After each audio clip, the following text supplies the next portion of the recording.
Hello, we're back. So I've been mulling over this playthrough we've been doing, and this playthrough has been just awesome.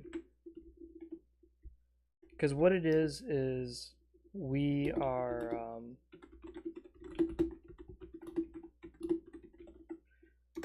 we are essentially creating a whole new Morrowind, and I actually like it a lot. Right now we have it where we own the Ashlands. We own most of Vvardenfell, but we need to kick out the Tribunal Temple, House Halalu, and lastly, we need to kick out House Redoran. I don't know what order we should do it in, because the problem is that they have holy orders that are very powerful. We just need one more kingdom title, and we need a lot of prestige in order to do the Unite Vvardenfell decision. And then once we do that, I'm kind of curious if we can establish a player house, because you can actually do this in this mod, is establish a new house. And I think that would be really, really cool right now, is to establish some house that is only Ashlanders. And then as people look through my dynasty's history, they go, wait a minute, you guys descend from orcs. And it's like, yeah, our ancestors are orcs. That's why we are okay with orcs. We don't mind. We just don't like their belief in Malakath. We allow Malakath faith in the Akelmaris religion, but we just don't like the idea that Malakath's code has to be followed.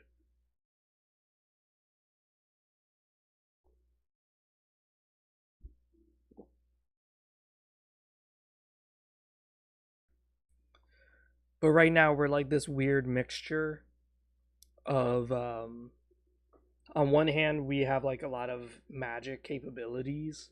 We just don't explore it. On the other hand, we worship a lot of martial capabilities. And as Ashlanders, we get huge buffs to living in the Ashlands. Like right now, living in volcanic soil gives us such a huge development boost that the Underskar, our capital, is more developed than the Imperial City. We are more civilized than the Imperial City, which I find hysterical. That's just so fucking funny. That's so awesome.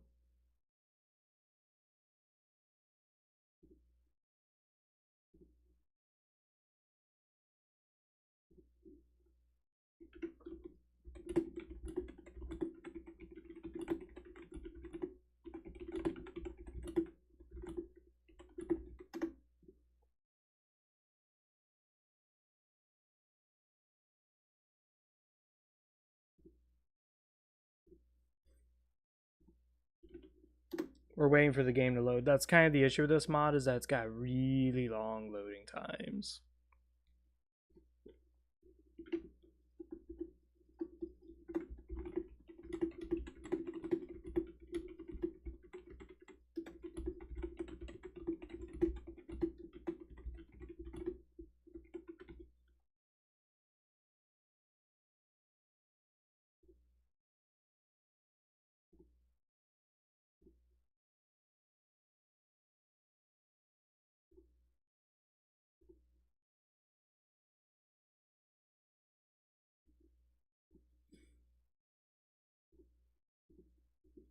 Yeah, this game takes forever to load. But there are some really cool things that I would like to do. Like one of the interesting things I would love to do right now is I would love to basically not take over Vivek, but take over everywhere else. Like just sit here in this territory, own it, and just coexist with all the other houses. There we go. We're back in the game. Last time we had to go because the game crashed, and then also my son woke up.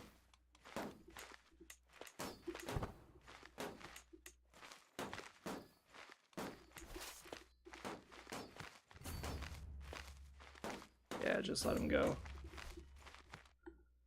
So yeah, here's the Underscar. 31 development, and it is boosted as fuck. 8.6. Jesus fuck, that is the fastest growth I've ever seen. Yeah. Having so much Wastelander shit gives me such a huge development boostage. And then we can go on the development tab here. Alright, so let's look around the world. So we got some development going on here. The city of Vivek is 24.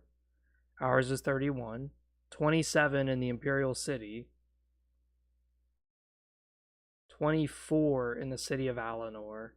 This is like the Crystal City. Yeah. So a lot of areas are pretty up there, but not nearly as up there as we are. Daggerfell. Oh shit, the orcs own Daggerfall. That's funny. This is a different tribe too. This isn't the one who's supposed to live here. I wonder what he's got. Oh, he doesn't have any legendary artifacts. Because sometimes they snatch the king's holy relic. Because Camlorn here, there's supposed to be someone here who had like a really, really cool fucking item.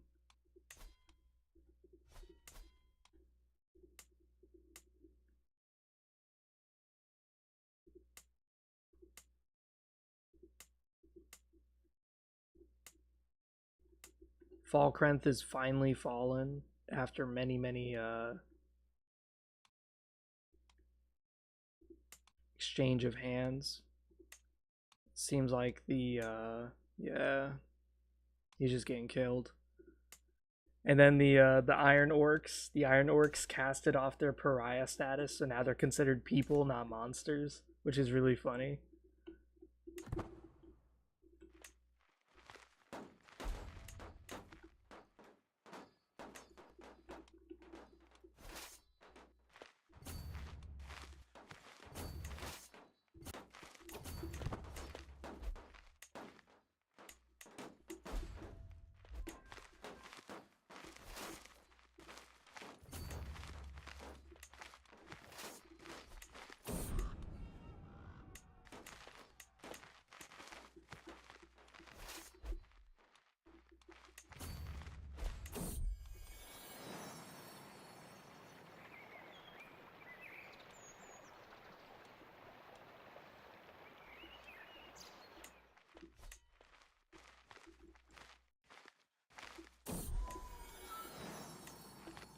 Oh yeah, I forgot.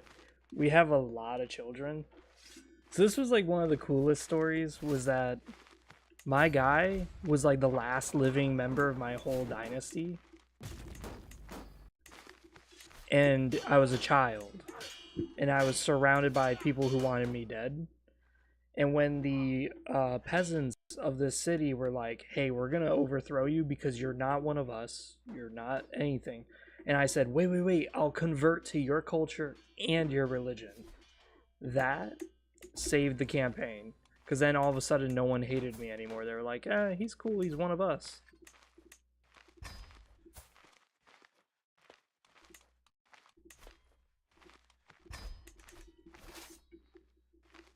So because of that, we were able to more or less salvage this campaign. Because this campaign was not looking good.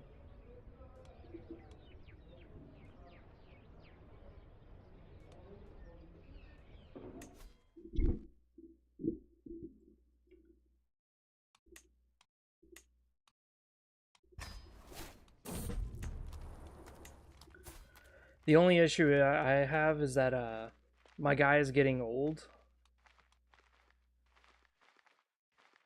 And I lost like a few of my children. Wow, straight up fucking daughters. Holy crap.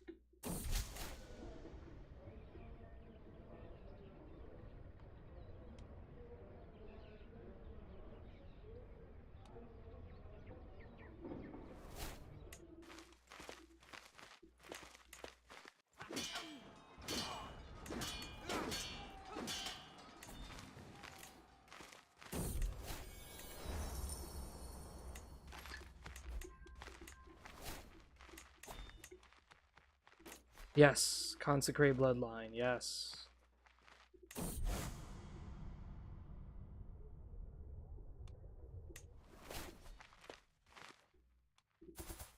Ashkan Grashub, the anointed of the Mureg tribe.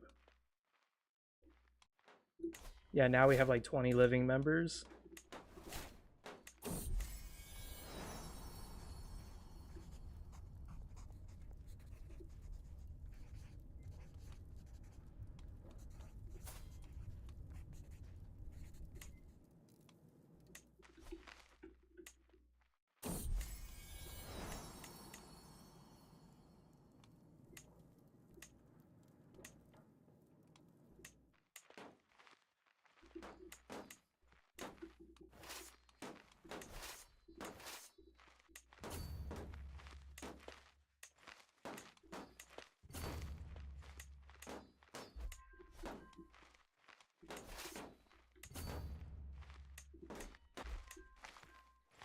Alright, good. We took over Ball House, the Balmora.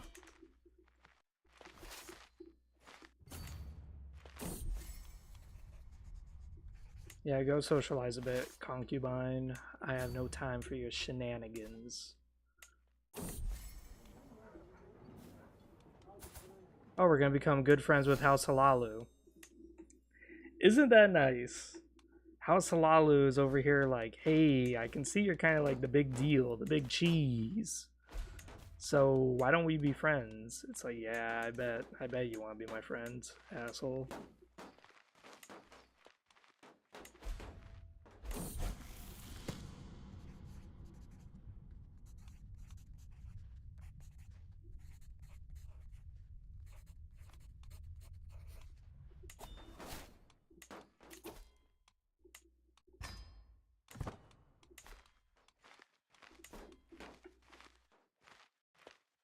We're almost there to getting this, because once we win this war, we get Ascadia.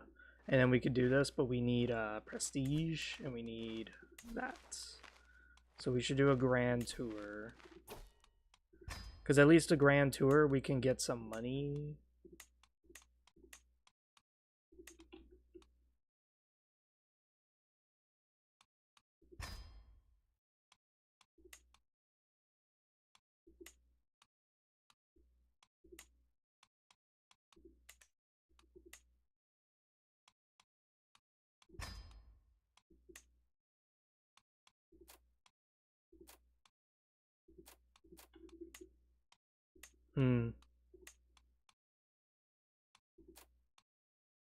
Because we're doing this for the money. We're not really doing this for any other reason.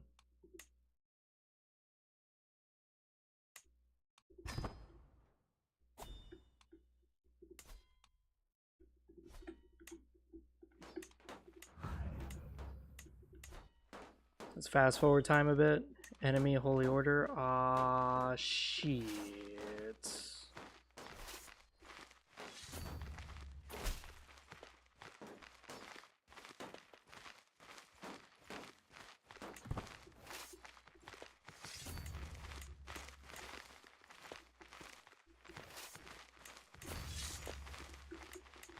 Yes.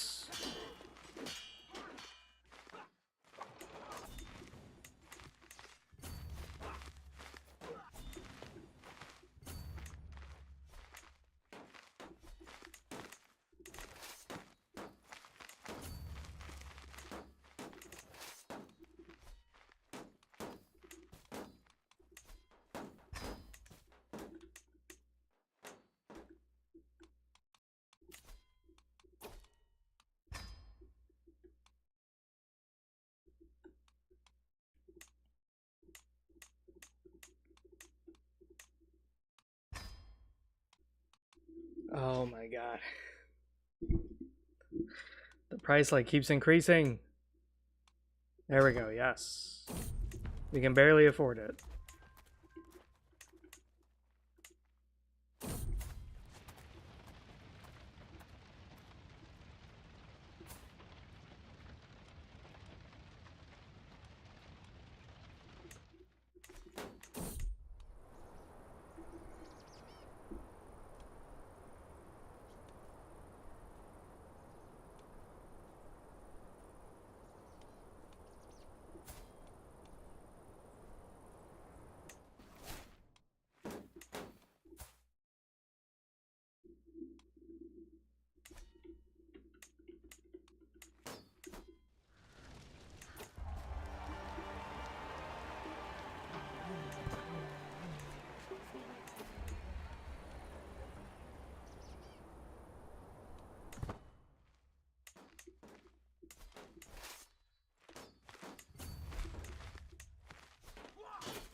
I don't really have money.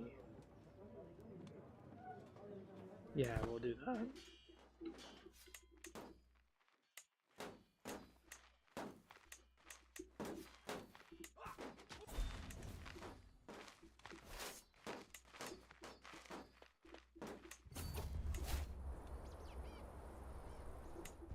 Yes, gold.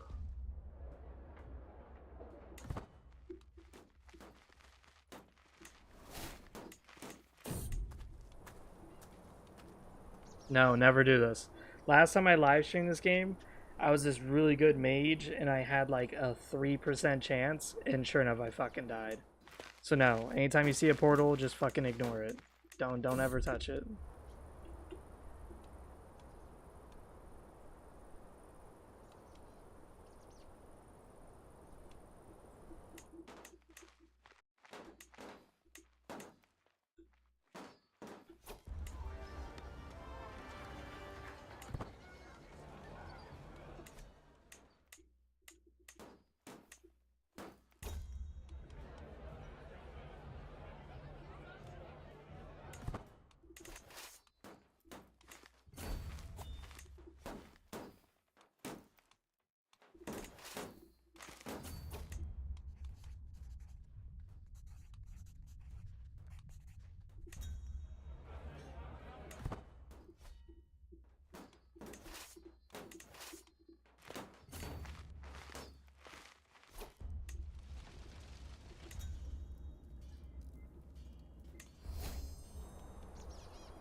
Spotted fever, and it's dangerously close to my capital. That's not good.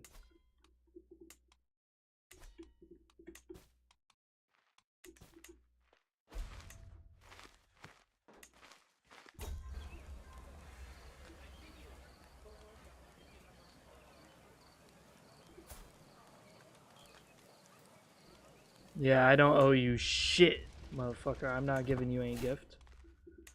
Whew.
This is giving us a lot of renown. Like, a lot. No. Are you fucking kidding me?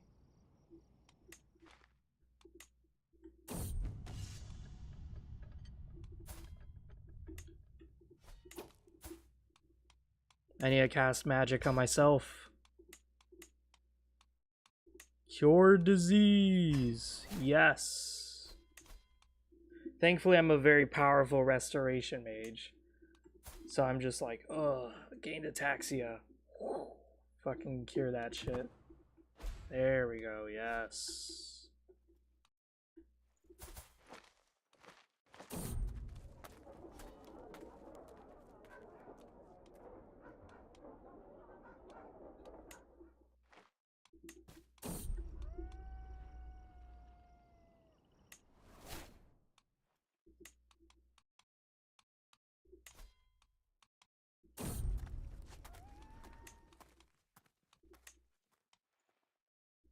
Oh, this is my dumb son. That's right. I have a son who's a dumbass. I forgot about that.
Alright, so now I own 3 different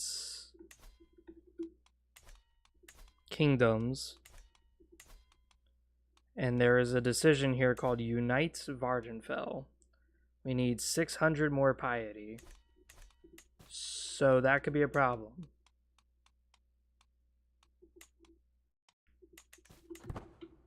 We're almost done with our tour as well.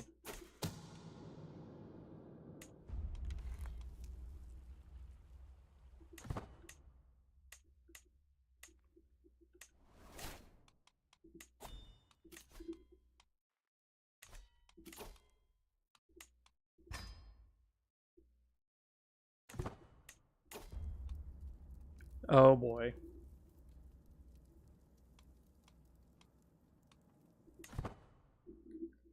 Oh boy. We're having an orgy with our vassals. Isn't that great?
I'm spending more of my time away from the actual kingdom than I am actually ruling it. This is great. 36 development, dude. Jesus Christ. I can't get over how busted this is, just developing my area. We're more developed than everything, dude. It is insane how good Ashlander culture is. We're reforming it too, so that way only the strong can serve in our military. This will make it where a lot of our knights will be enabled to be knights. But on the flip side, the knights that we do have will be extremely powerful. Like, ridiculously so. Yeah, we have a lot of kids.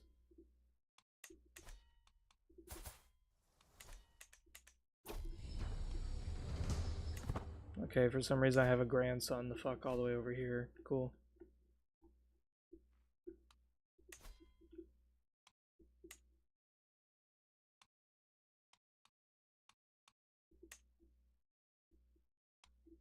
I do like the symbol we chose, which is like this green Morrowind symbol. I like it a lot. It's supposed to be Azura's star, but it looks so good.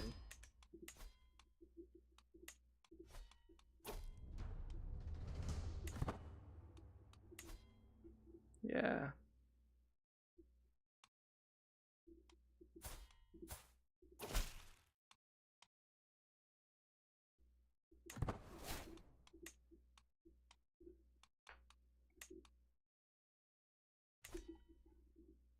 She worships Malakath as well.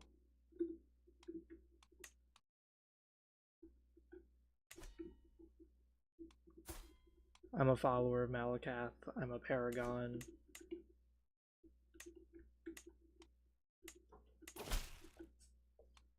Your friend's on? No. I'm just streaming.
Wow, shit.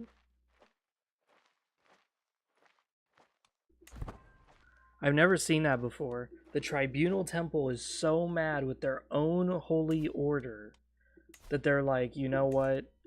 You guys have failed us in 3 wars against the Ashlanders and the Akelmaris faith. We are now creating a new knightly order. It's like, wow, that...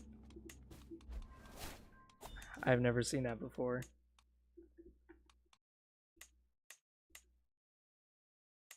Oh, we're just 100 piety away. Oh my god.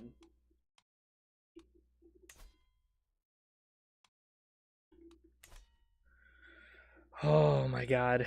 We're so close.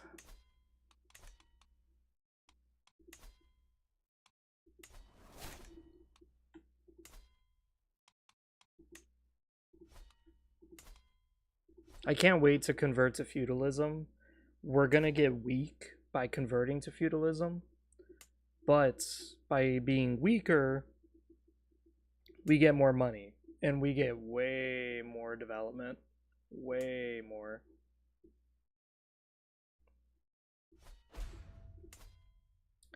Yeah, most of my games, House Telvanni usually falls, and House Halalu or House Redoran, one or the other, usually becomes very dominant and starts kicking everybody's ass.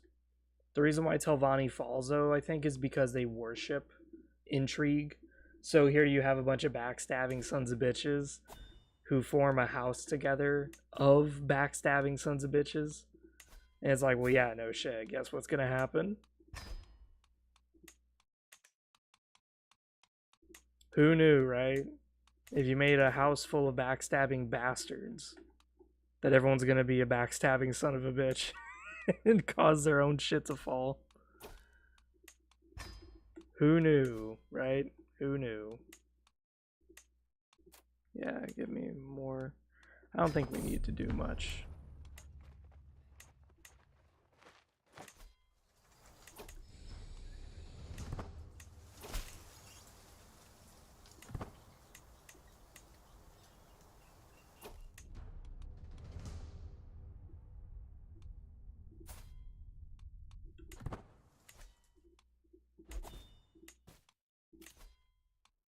Oh.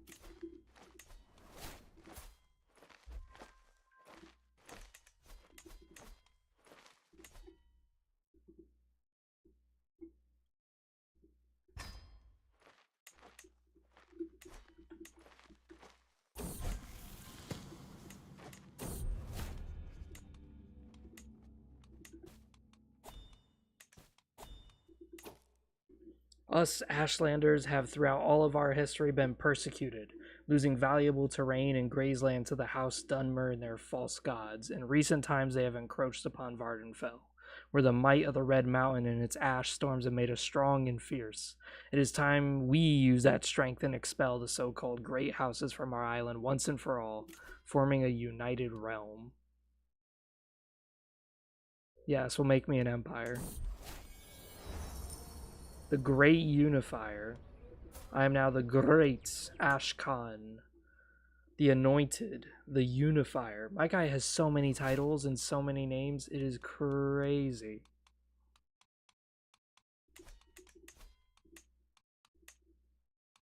Yeah, I'm kind of wondering how this is going to work out. Because,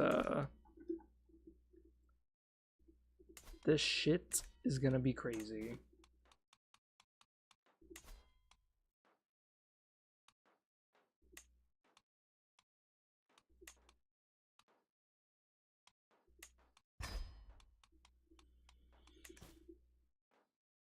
I think we should adopt a special succession.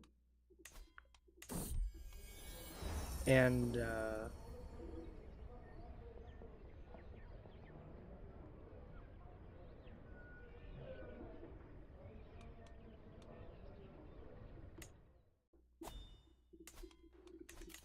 and the only reason why is because there are much better candidates among all the children that I made.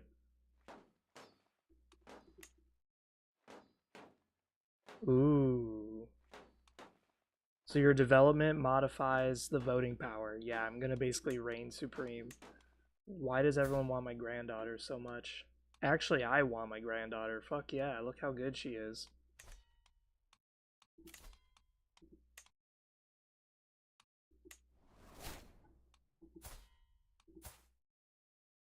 Yeah, she's awesome. You kidding me?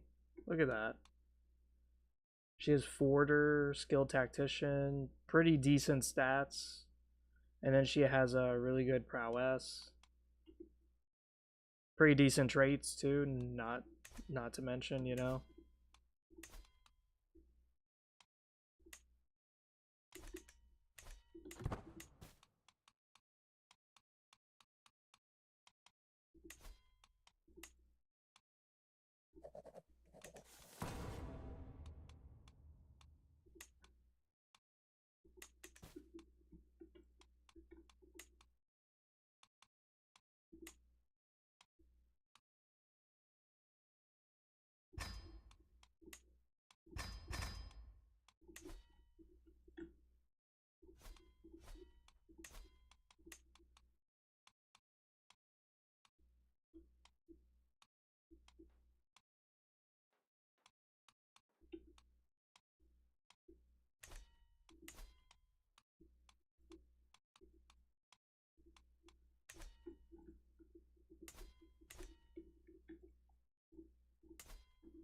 Now, over time, of course, we're going to want to push out the Tribunal Temple. But for now, we're going to, yes.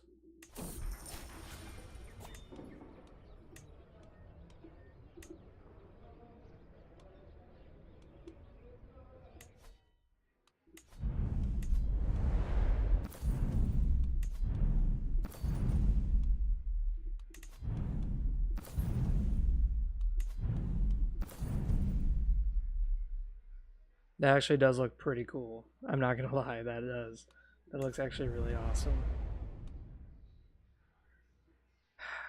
The issue I have is that because we just turned feudal, I don't know how much my shit costs.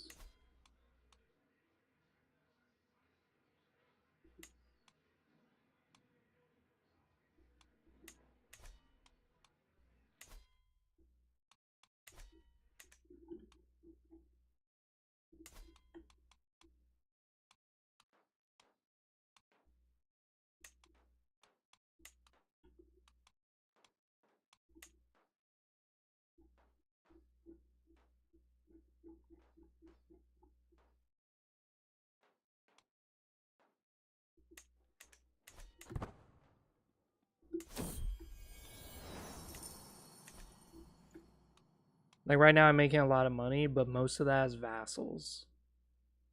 So the fact that most of my money is coming from vassals is not a good sign. Because when I lose a lot of my territory when I die and become, you know, my next heir is going to be making nothing. Especially if my vassals are getting in the way and they decide to start cutting costs. That could be a very big problem.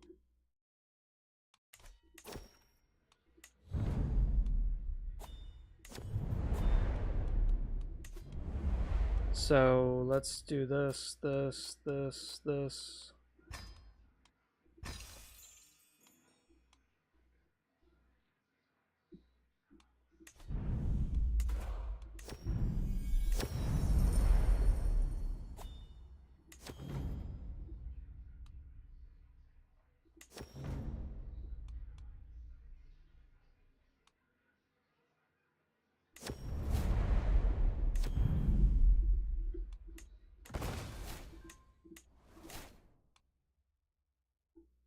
I also like our United Vvardenfell symbol. I think it's really cool.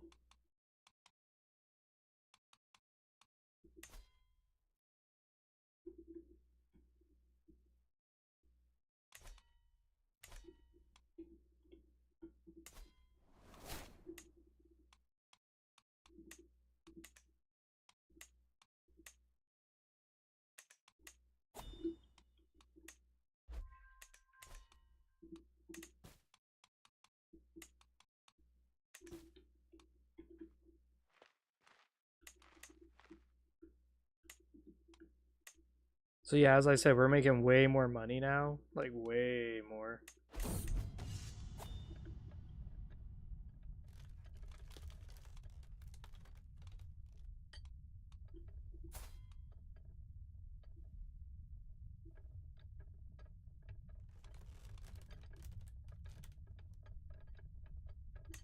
Yeah, my army's not a fucking nursery. That's not gonna work.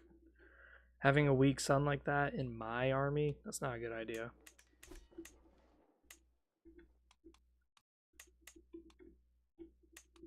The White Plague. So tuberculosis, essentially.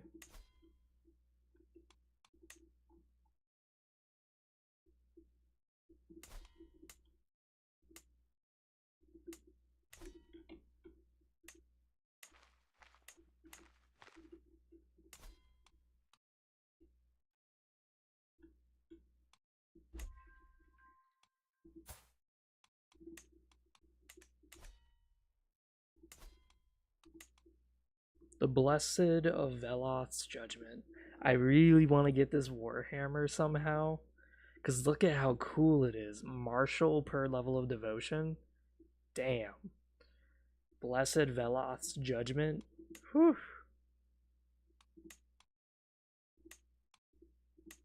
I need to go down intrigue.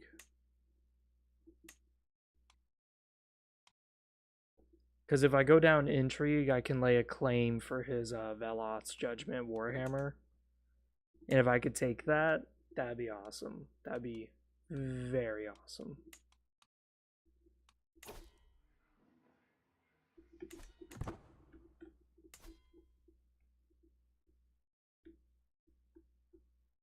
House Telvanni would easily be the easiest for us to wipe out right now.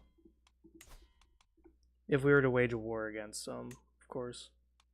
Like right now, we could just take over the entire Firewatch if we wanted to.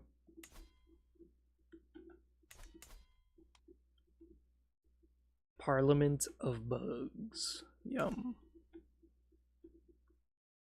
Yeah, playing Morrowind, I did House Redoran and House Telvanni quest lines, but I didn't really touch House Halalu.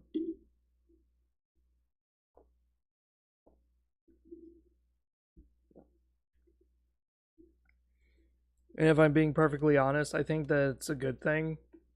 The reason why is just because when I look into House Halalu, it seems that House Halalu has this really, really big issue.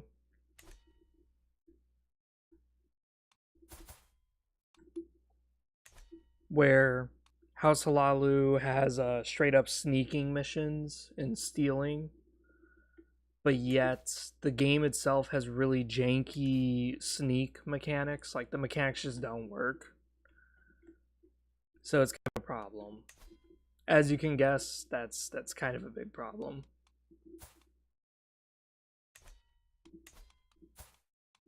What the fuck is that? They're Khajiits.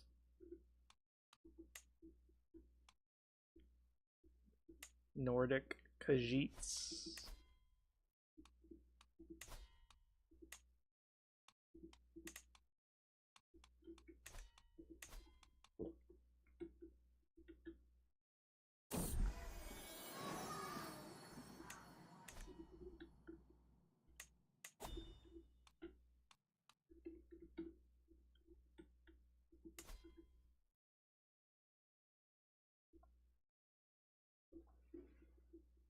Oh my god, dude. The Underscar is going to be huge. We're already almost at 40 development. We're more developed than the Imperial City, so that means that we have like sewage systems. We probably even have aqueducts built in the fucking city. Oh man. The only issue is that of course there's not really any good buildings for us to build. So it's kind of a problem.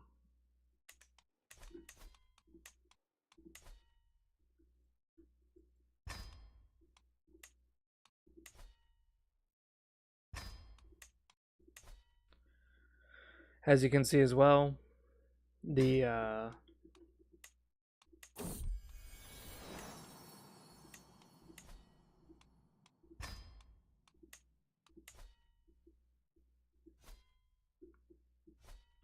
my armies and shit just aren't really able to do much.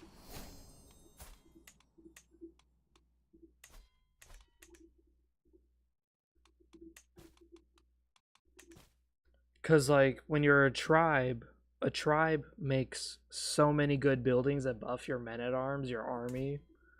But once you're no longer a tribe, the buildings inside here are just not nearly as good.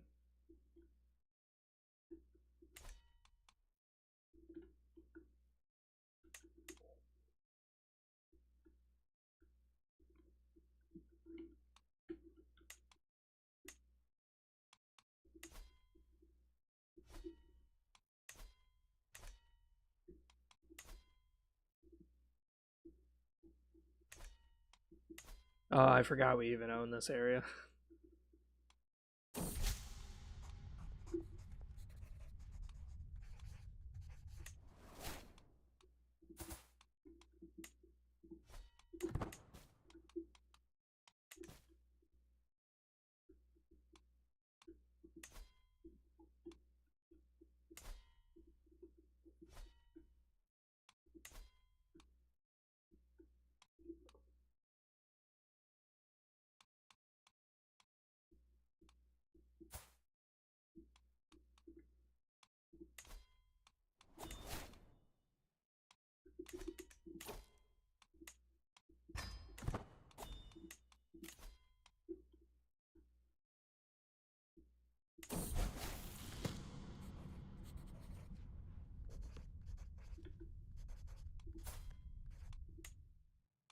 Oh, I increased my lifespan into the hundreds, yes.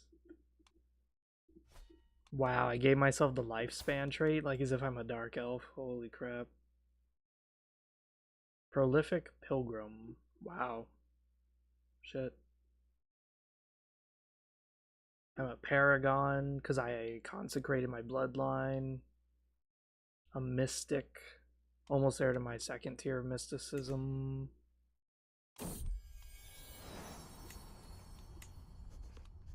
Yeah, name him after an ancestor. Grashub.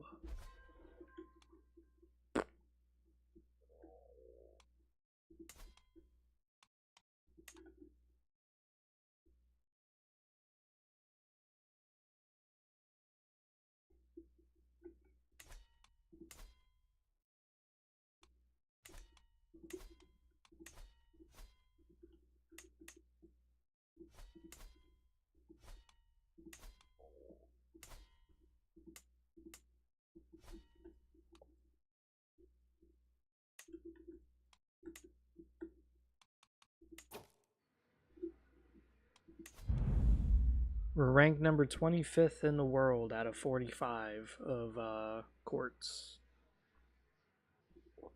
But slowly and surely, our shit is increasing.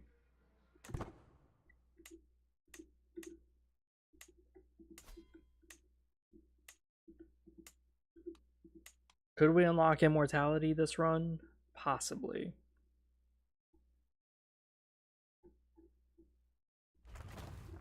If we do unlock immortality, I think that'd be really fun. Let's see. Do we have a royal?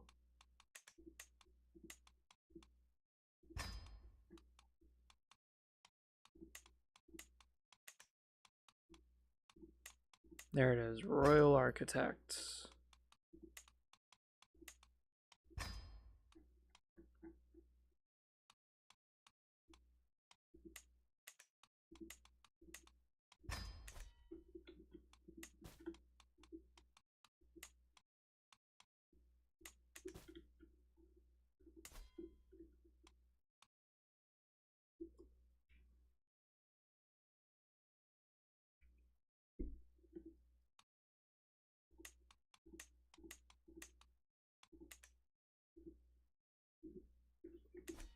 My biggest concern right now is if we go to war. If we ever go to war with somebody, our income will plummet into the negatives. Because you see how much these armies cost. They're actually kind of cheap, but it's mostly the Orc Marauders I'm concerned with.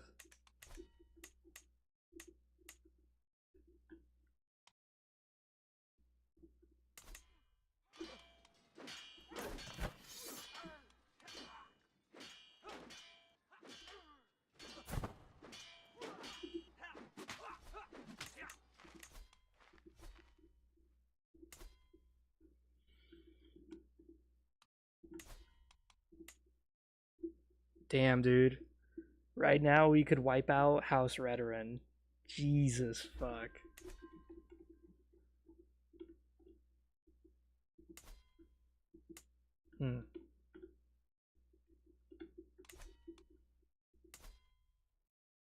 Halakheep. City of Narcissus.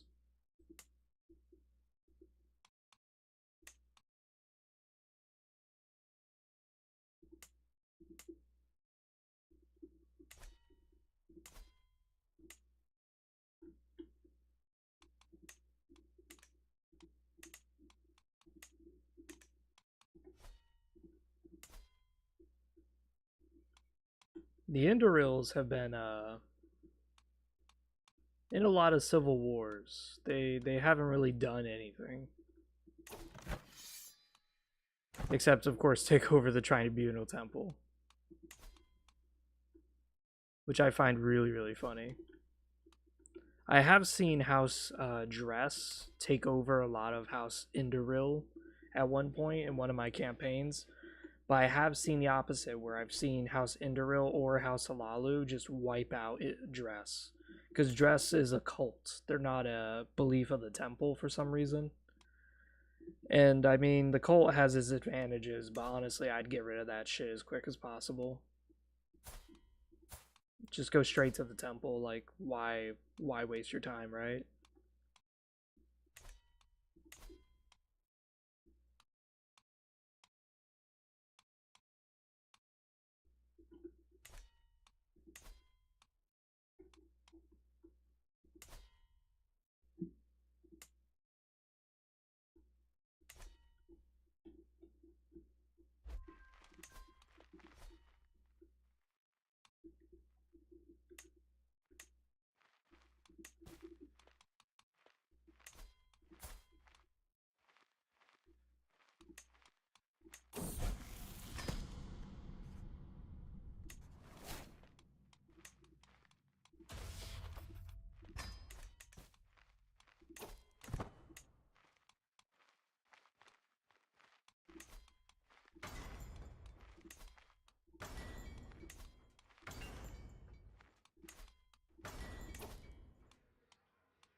Alright, took most of our treasury, but we were able to do it.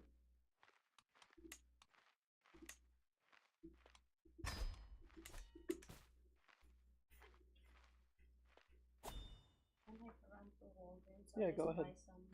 Go ahead. You know I never say no to you, right? I know. Give me a kiss. I'm almost done with the laundry I don't care. and stuff. It's just I need to buy it because we don't have that much Ziploc anymore. Hear me? Guess what? How much we pay in Aldi's a while ago? How much did we pay in Aldi's? I want to hear it. $99. $99. Sure. But that's good for a week already.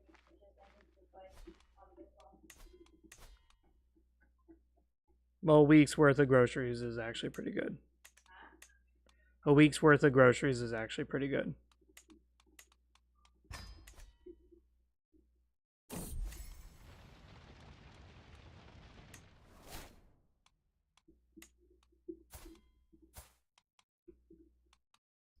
Great Ashkan Grashub, the great unifier of Vvardenfell, Clan Murig, House Murig. Love you. Bye. Have some fun. Just Walgreens. Nothing really fun. Walgreens is fun. You look at deals. No, it's small. Shopping. Go have fun.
I don't know why, but some of my children look like fucking goblins.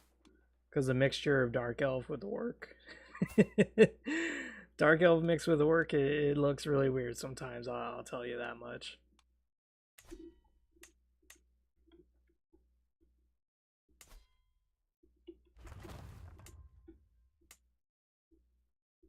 Damn, dude, the Iron Orcs are kicking ass. They're getting huge.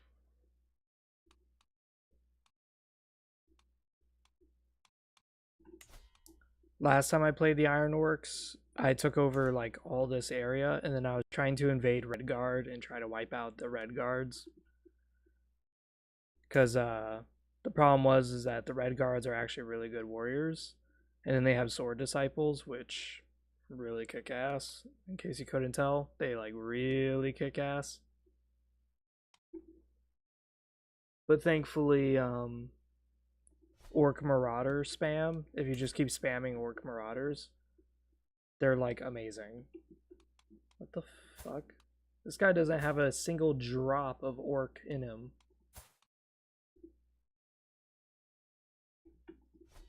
I mean, what am I saying, right? Like, all my descendants are pretty much fucking Dark Elves. Or green Dark Elves, basically.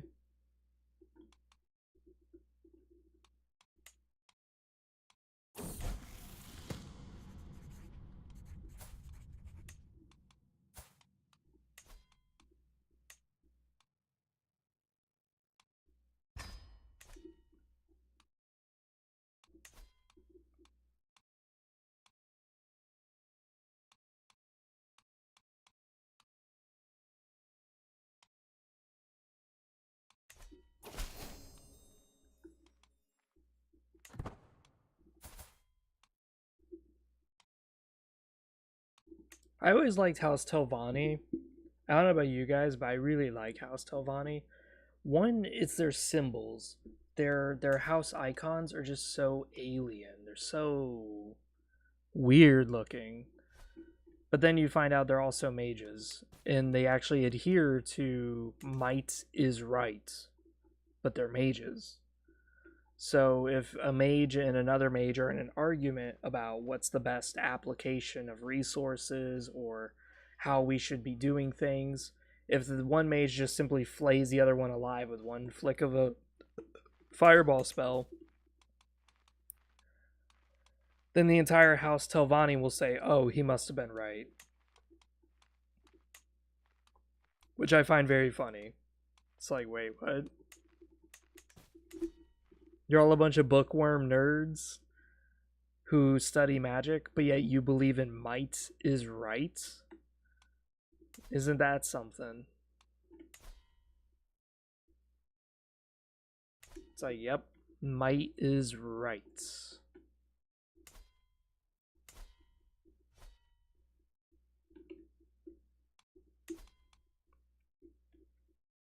Akavir Dragon Hunters. Oof. Wait, is this guy still alive? Holy shit.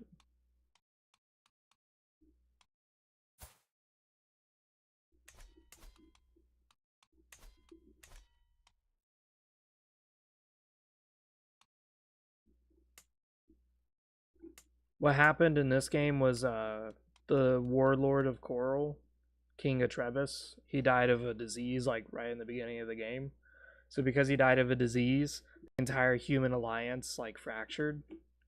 So with the human alliance fractured, that meant that the potentate won, but then the potentate fractured due to a bunch of other bullshit that was happening.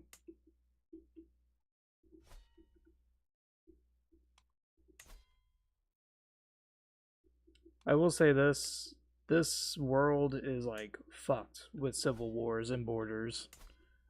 Like House Leowyn is huge. I've never seen Leowyn get that big. Yepest, Yes Pest, they're like really weak. I've never seen them that weak. Wow. The Argonians are getting killed by foxes. Holy shit. Undead fucking Argonians are winning. Geckos.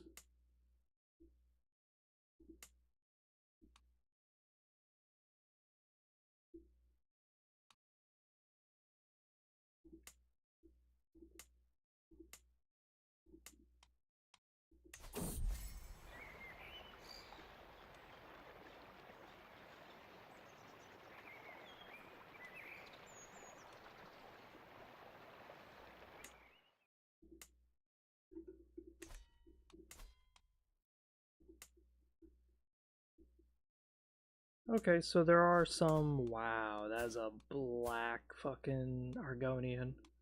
That Argonian is dark as fuck. Wow. Hmm. The issue is that due to House Dress being a autocracy instead of a tribe, it becomes very hard for them to invade the marshlands. Because I would love to do that.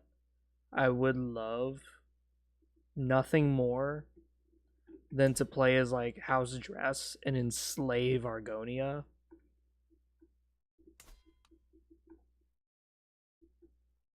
But unfortunately, that's like extremely impossible.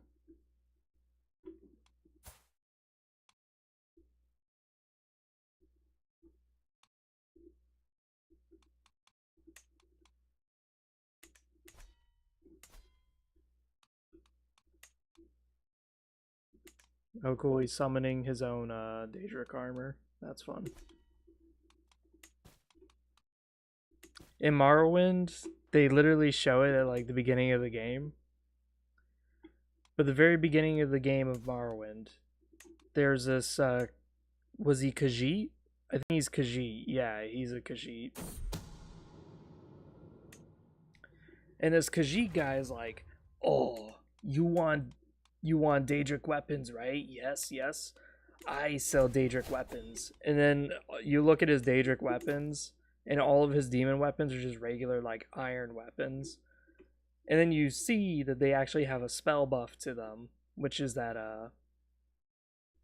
one of them was what was it? It's gonna bother me.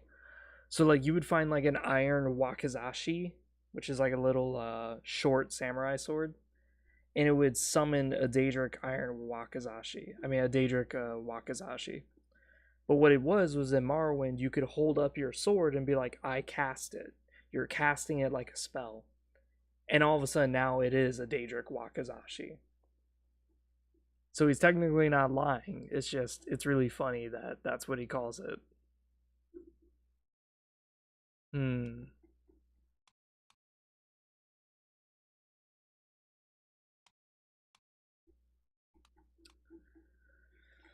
I think we should replace the mud brick house. Only because the mud bricks, it's just going to keep buffing infantry and light cavalry. And yeah, it increases our fort level, but no one really invades the Underscar for a good reason, which is that it's extremely dangerous and deadly. I think we need more money. So let's keep getting that. More and more. More money. Keep giving me money. This one I don't mind because we actually are storing our heavy infantry there.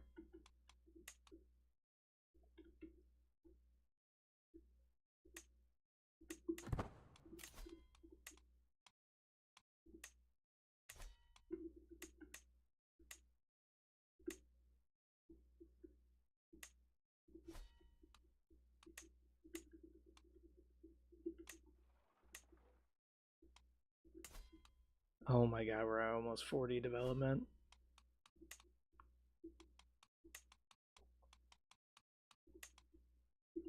Yeah, that's about as yellow as it gets.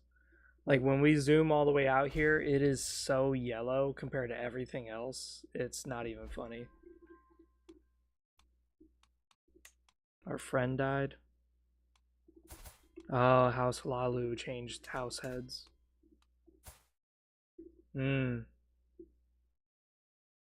She's a raider, a warrior.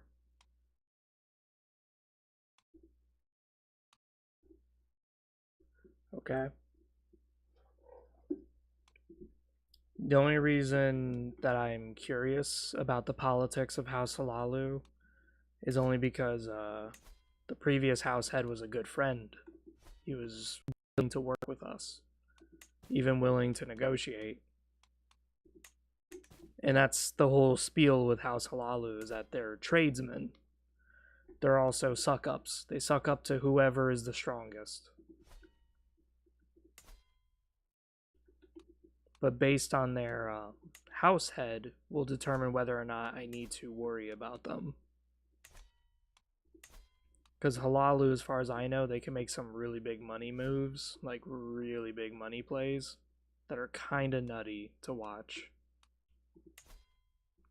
As I said, most of my games, usually I see House Halalu or House Redoran become very dominant.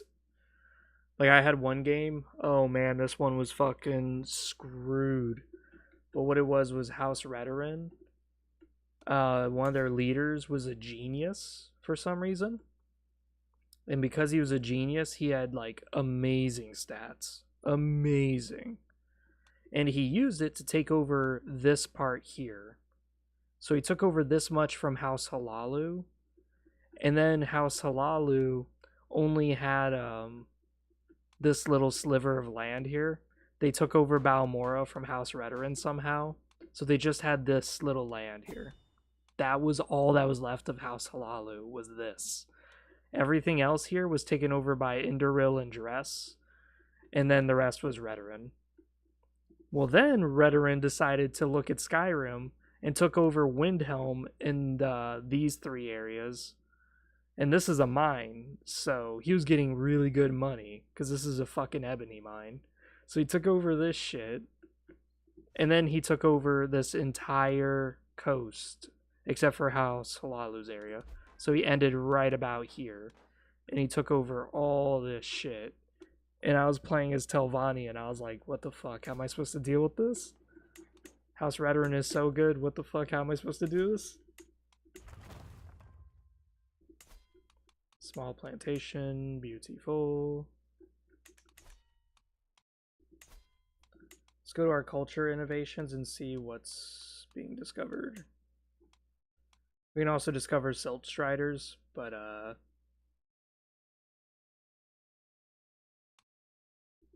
I'd rather have these plantations.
With such ridiculously high learning, we can crank out some shit.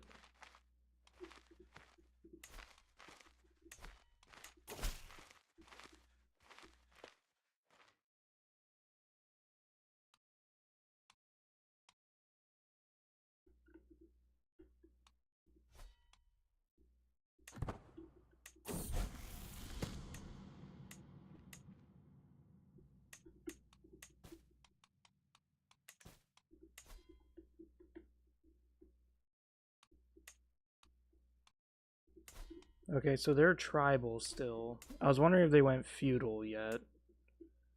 But 4 fort level is pretty good for a tribe.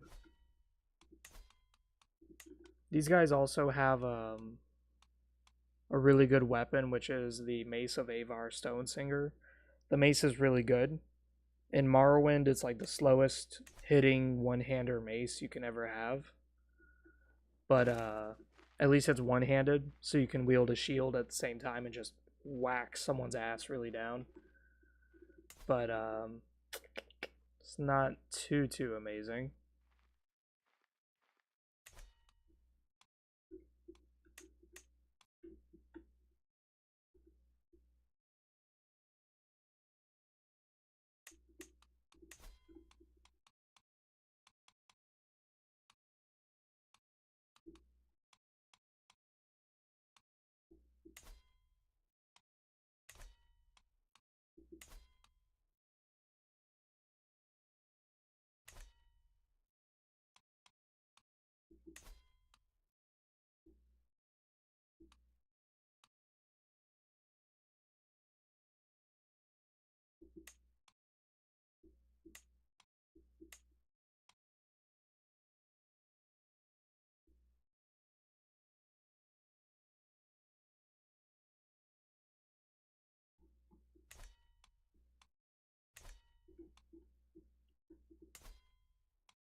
Now that we've achieved our goal, there's really not much to do other than to sit here.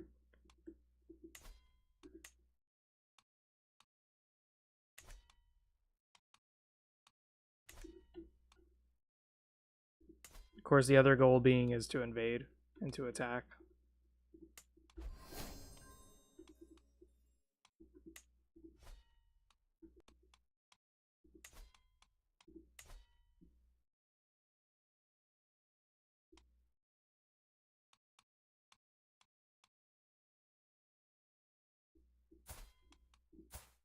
Oh good, she's pregnant.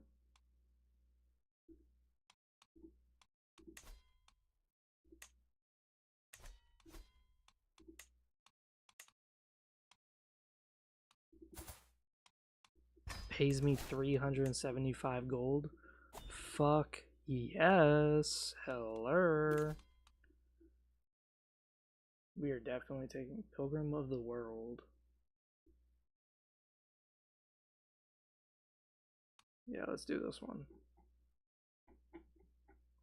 Because the Holy Blood gives me extra development. We're going to have insane developments.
Yes.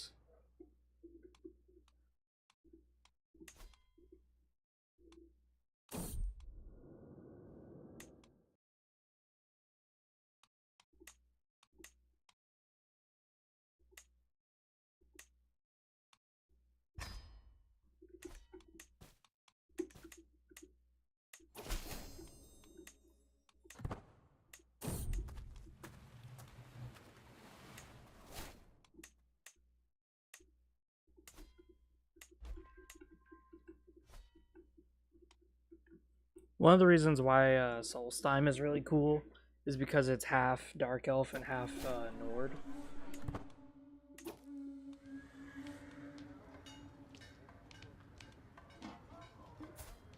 So it shares both customs. And then not only that, but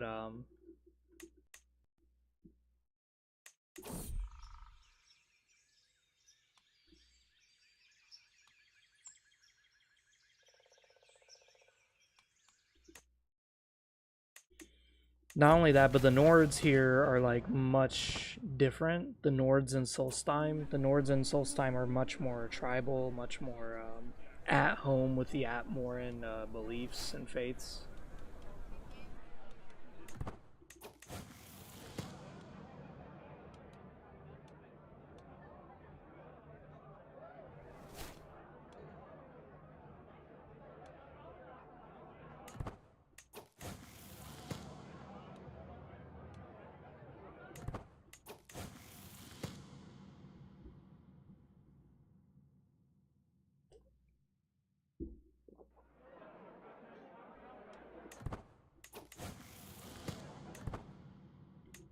There was one board game I posted on Reddit because it was so funny. I was playing this tournament where we're playing a board game, and all of a sudden my wife fucking died. I was like, what the fuck kind of board game you playing where you just killed the fucking dude? It's like, what the hell? Checkmate. Fucking goddamn killed my goddamn wife. I was so pissed. I was like, are you serious?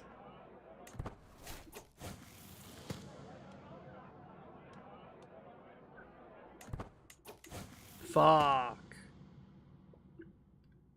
See, it's much like dueling, where even though I have like an 80% chance of winning, I lose. So you have to be very curious and cautious. I'm just doing this for the possibility of extra prestige, because I can get a legendary figure trait.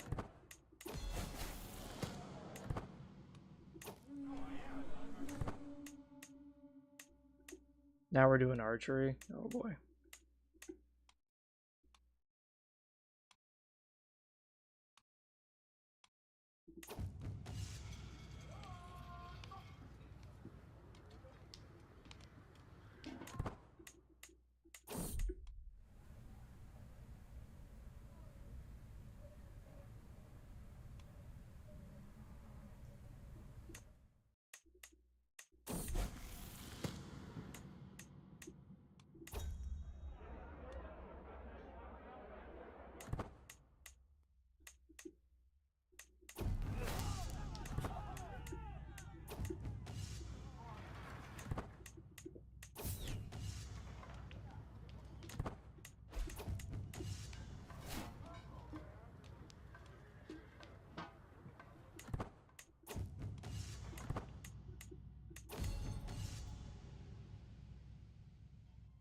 Oh yeah, I probably lost.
Alright, we finally hit 40 development. Jesus Christ.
Town of Marin?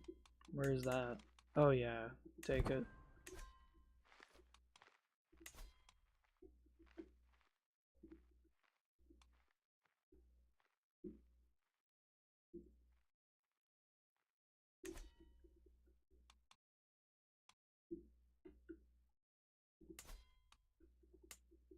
If we do it, we can do it all night. Put your body to it and we moving alright. People sing, people dancing to the sunlight. Gonna do it all night.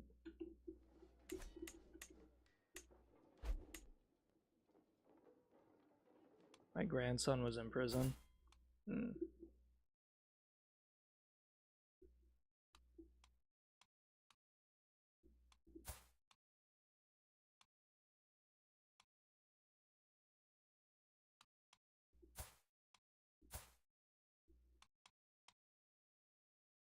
Oh, grandson-in-law. Okay.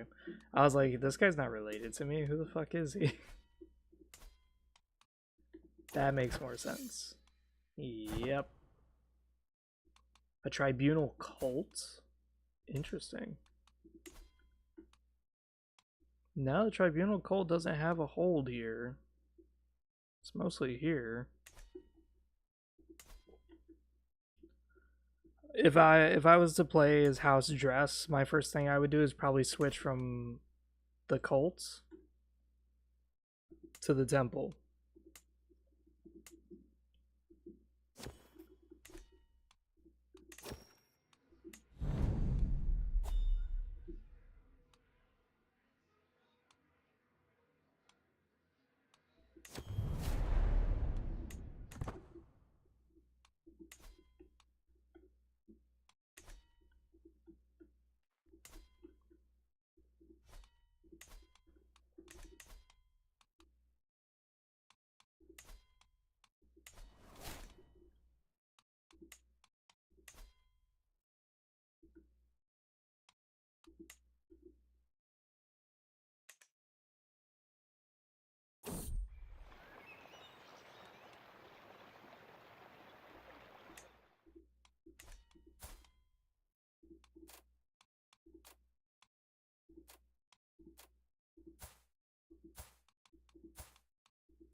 What I'm hoping for is to get land raids and just start raiding the absolute shit out of the Tribunal Temple. And then also get sea raiding, because then if I could raid overseas, I could just start raiding the shit out of the Tribunal Temple's capital. And my goal is to raid them so much to just keep hitting them raid after raid after raid, that eventually I steal the legendary artifact Veloth's Judgment. And then once that happens, we're good. We're Gucci. We are nice. Very nice.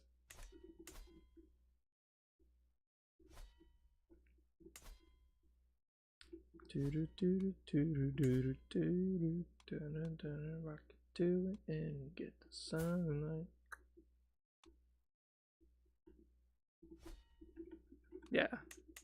So now whenever you play Morrowind and you see a Dark Elf who looks slightly greener than normal, you'll go, ah, he's a descendant of the anointed House Murig, the Ashkanet of Vvardenfell.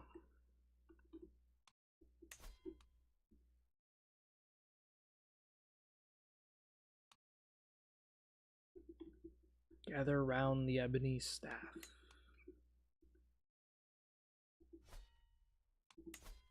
You don't like me too much, but at least you're scared of me, so that works.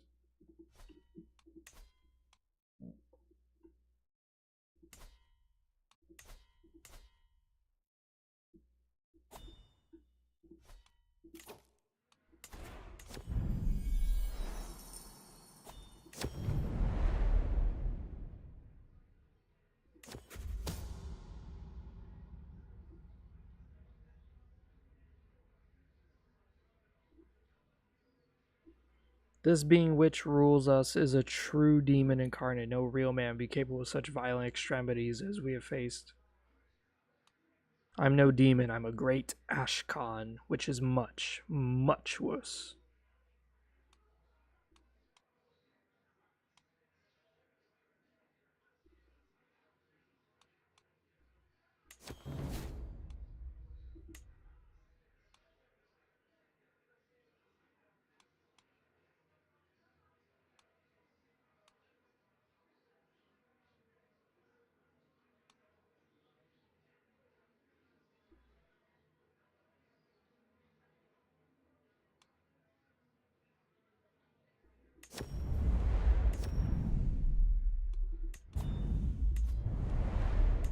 I do like that around the room you'll see like little burning pots of incense.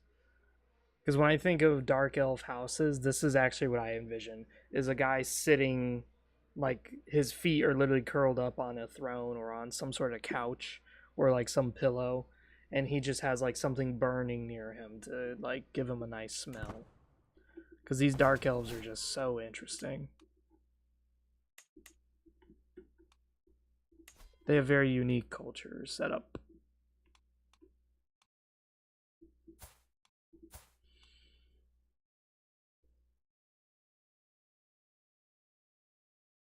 Damn.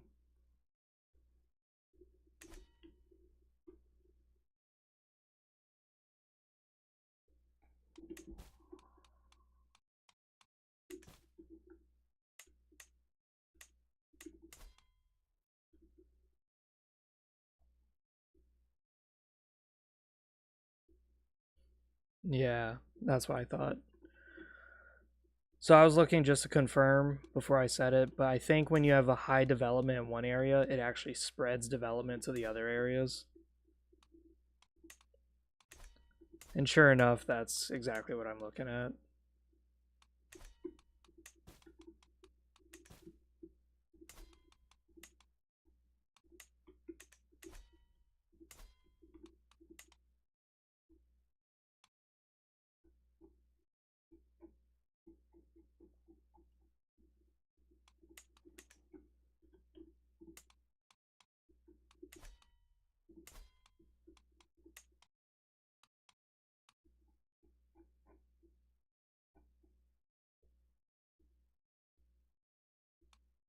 Building an orphanage is not bad if you have someone who's like way too old or you have like literally no dynasty left.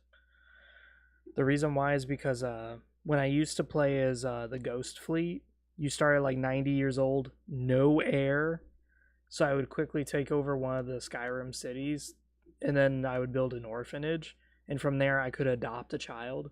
Because even though I have like a super hot 18-year-old wife, there is no guarantee I could get her pregnant in time.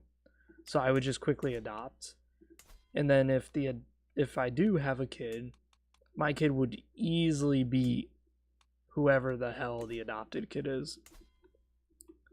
But at least I had it just in case. It was like, oof.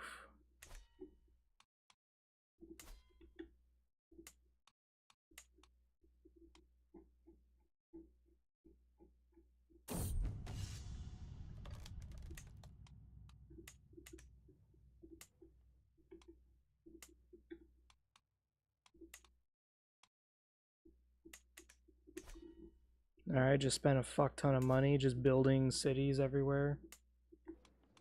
Well, not cities, but building farms.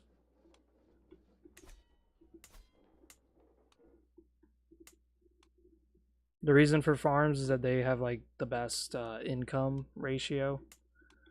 And if I want to increase my own income, then I'm going to need to increase my vassals' income. So if my vassals have high development and high income, so will I, because I'm taxing the shit out of them. So, gotta keep that.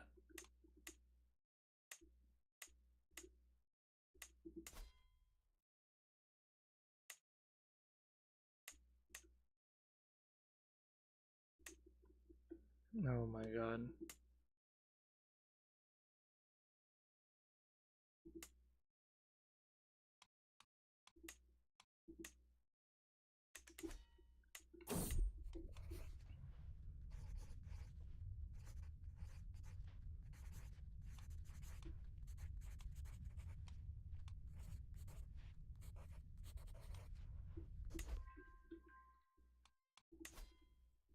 Yeah, what the fuck?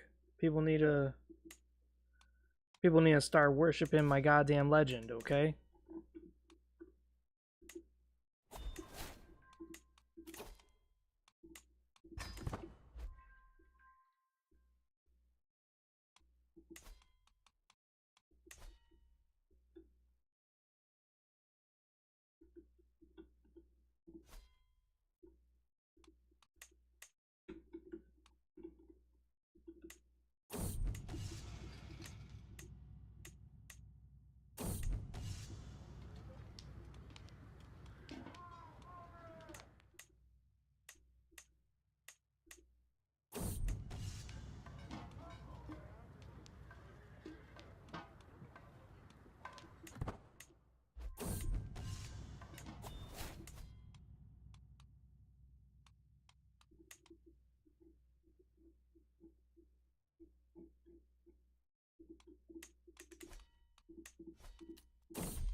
We haven't raided in many decades. So now here we are raiding again. It's like, hey, Vivek City, I bet you fucking missed this, didn't you?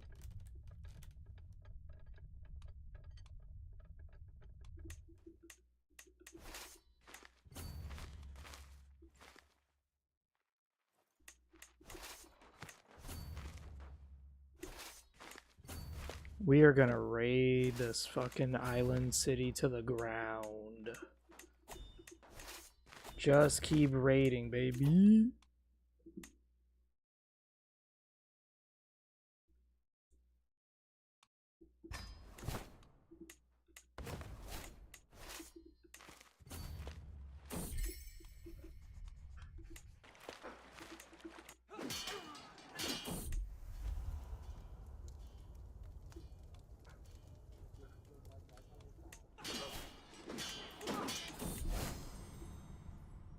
I gained the trait Saint.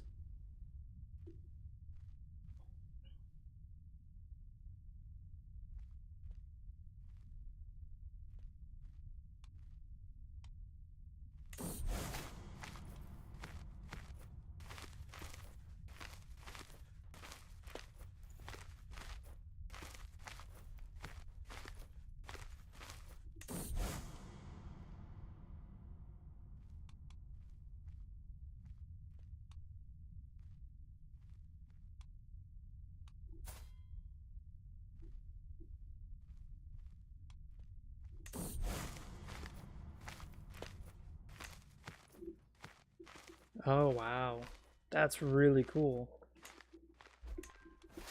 By reaching such a high level of prestige, I'm able to now, for free, change my people's religion.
Damn.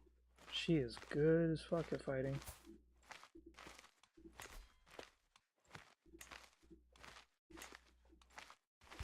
This one. Hmm. They don't have the ziplock that I wanted, but I ended up buying diapers instead. Alright. You know why? Why? 50% off. 50%? Nice. So instead, I need to pay like $50 for 2 boxes. I only pay like $20. Hmm. So you know, like this kind of logo diaper and stuff. So just like I buy 1 box of size 4 and 1 box of size 5. Really? Because they only have 1 box of 5 in stock, size 5. So I just like, you know what? I'm just gonna buy like this diaper because it's kind of low diaper. In diapers, it's expensive. Like in Walmart, 1 box is like $30. The other one is $20 because it's different. Like the other one is full up, the other one is not. Hmm. I don't know, it's not really not. I'm just telling you. No, I know. But it's interesting to hear how you find these deals sometimes. Now someone posted online that like diapers on sale. Well, shit, cereal is kind of low with diapers. Like, because I need to Oh buy some shit. Ziploc too. So just like I was just gonna give a try. Yeah. And when I arrived there, stuff it's good. There's like 1 pack of size 5, 1 box. There's like small pack, but it's more worth it if it's like in the box. You know what I mean? Yeah. So I buy like 1 box of size 4 and then 1 box of size 5. There's still 1 more box of size 4 there, but like I'm kind of skeptical because it's using size 4 now, and I just don't want to just like he'll grow up, like overgrown it, and then he will not use it. Instead of saving money, we're just gonna waste it. Sorry, I'm just kind of like, No, I know. I don't mind. oh, someone is watching you. Yeah, I know. Is that hard to believe? No. I'm just like, I don't know. I'm very entertaining.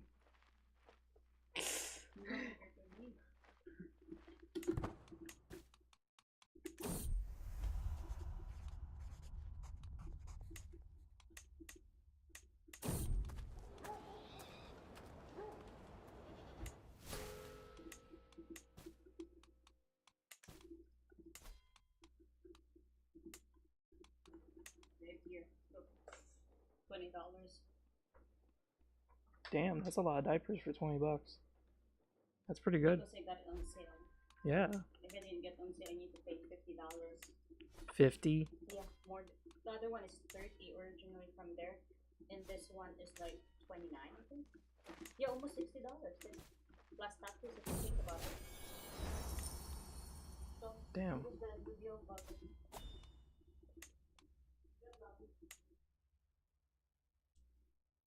Diapers are fucking expensive, dude.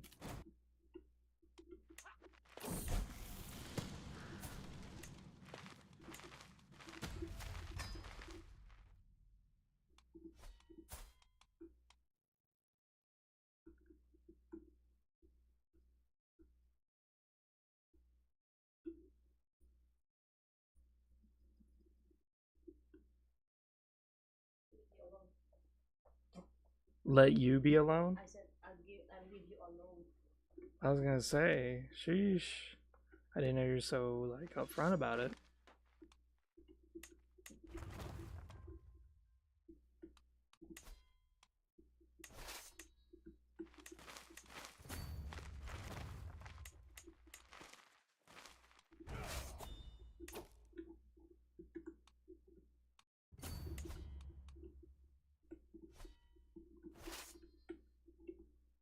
Oh shit, how Cinderella just kind of like got cut.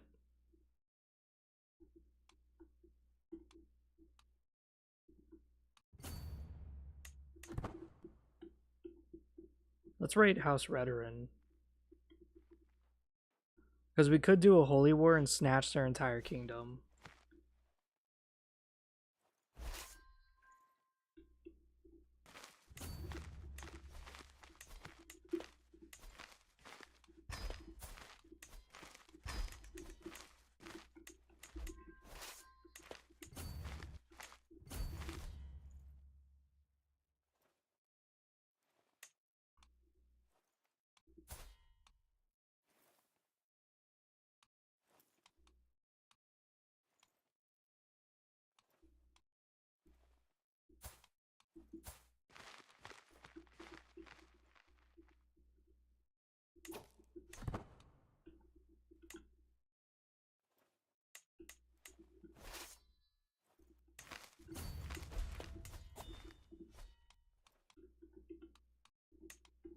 Spotted fever. Yep.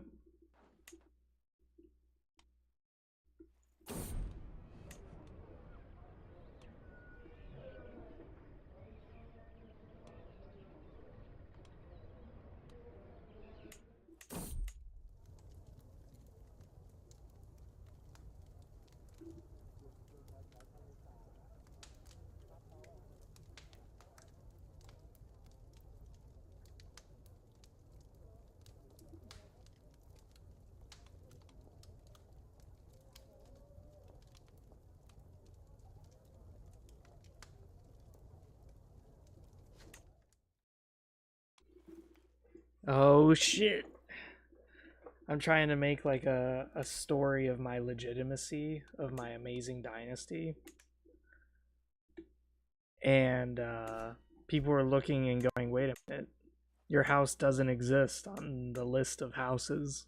It's like, yeah, my house technically doesn't. Because we're orc tribe.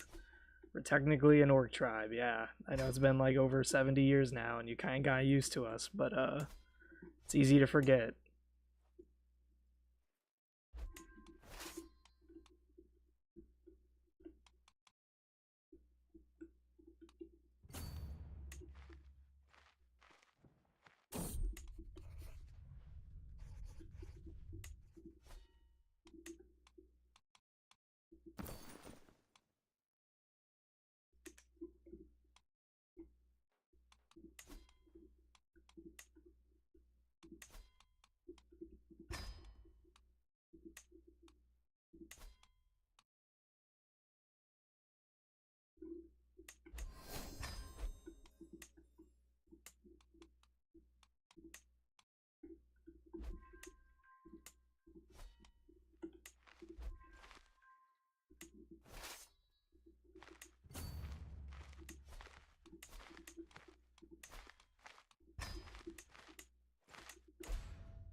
Yeah, just execute everybody.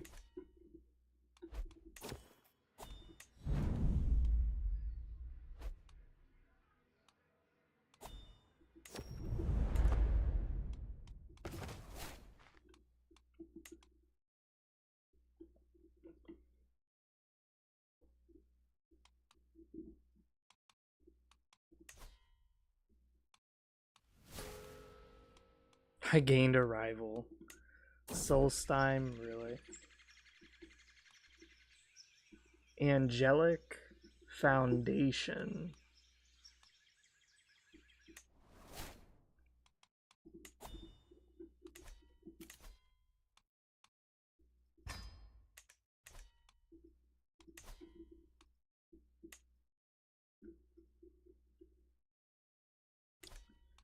So we have a few choices here. We could take over parts of it over many, many years. Or we could just take one big lump sum of Solstheim and just take the entire fucking thing. I kind of want to take over this area, though.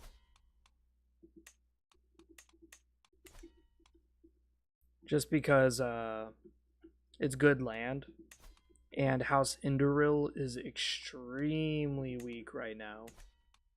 So since House Indoril is sort of imploding on itself, it's good for us to just swoop in, snatch some land, and then move on.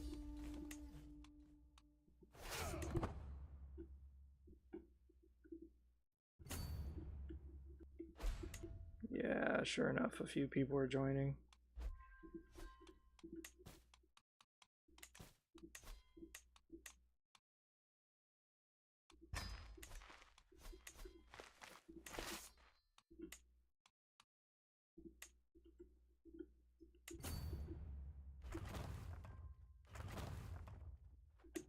Yeah, this is what I was worried about too with the income. You remember I was talking about how much money I had?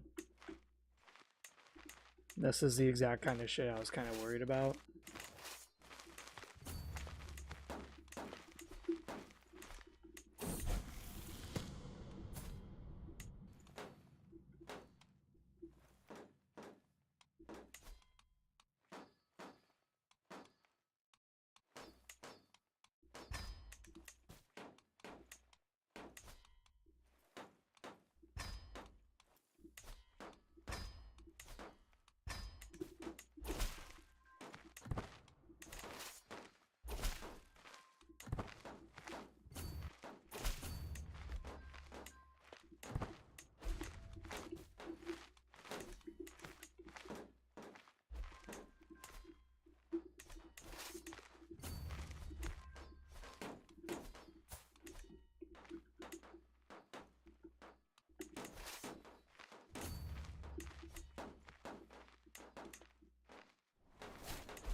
Yeah, we're like super bankrupt right now.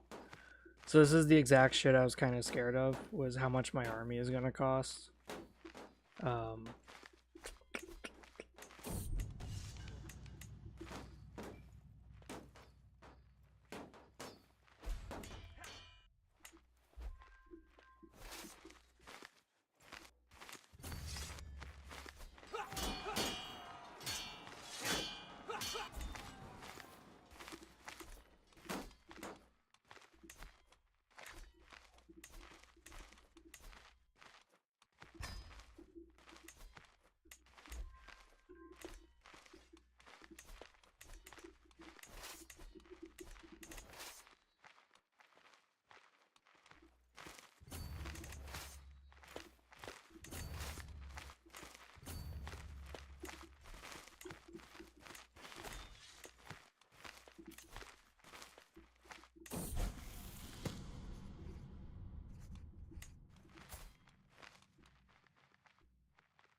Okay, good. Our son lost the droops.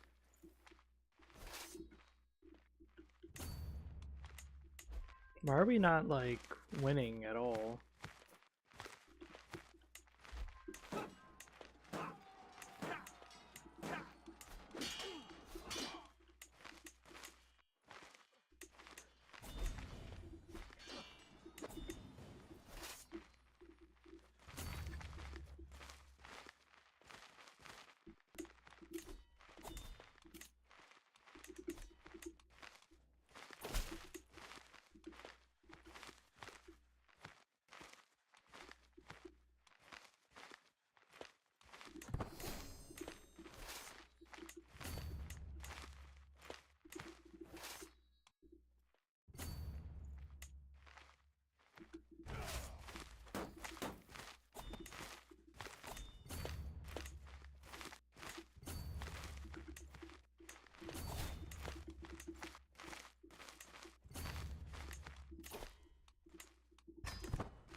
I just don't know why we're not winning, considering that we, like, own everything.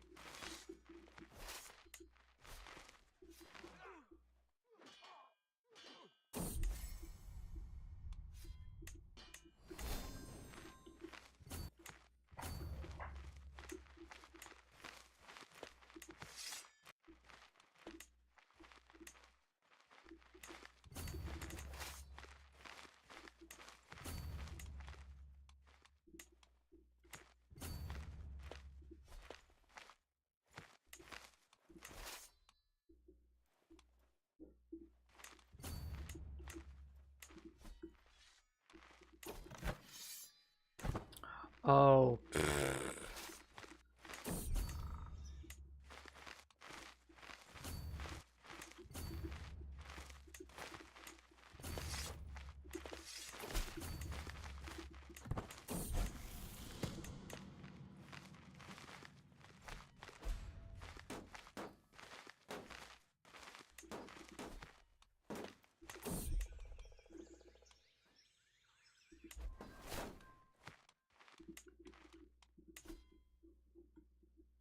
Yes, the holy blood is being spread out.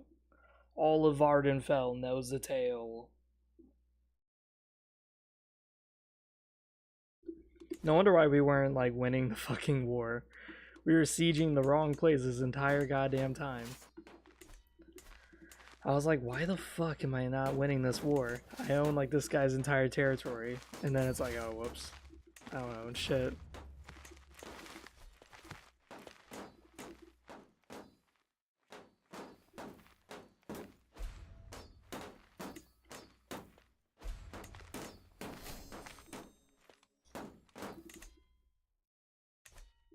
Oh, wow.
Well, that just bankrupted us. Jesus Christ.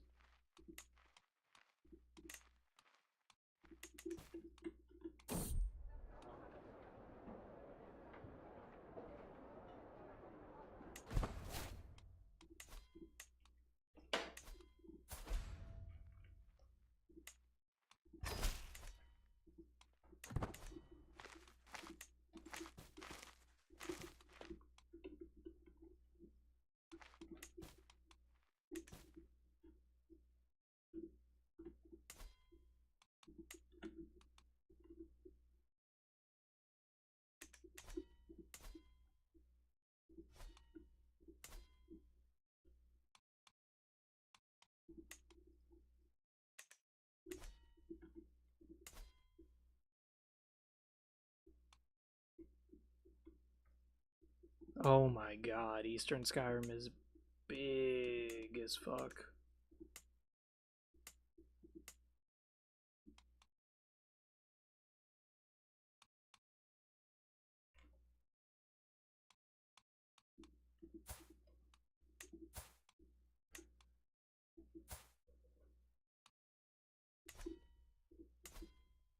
Alright, so the Iron Orcs are split. Looks like they might get their shit pushed in by the Reachmen. Oh man. This is a really messed up world, I'll tell you what. Like right now there's a quote unquote orc tribe that's in charge of Castle Daggerfall. But he's about as human as they come. I can tell that the orc bloodline has been very, very much diluted.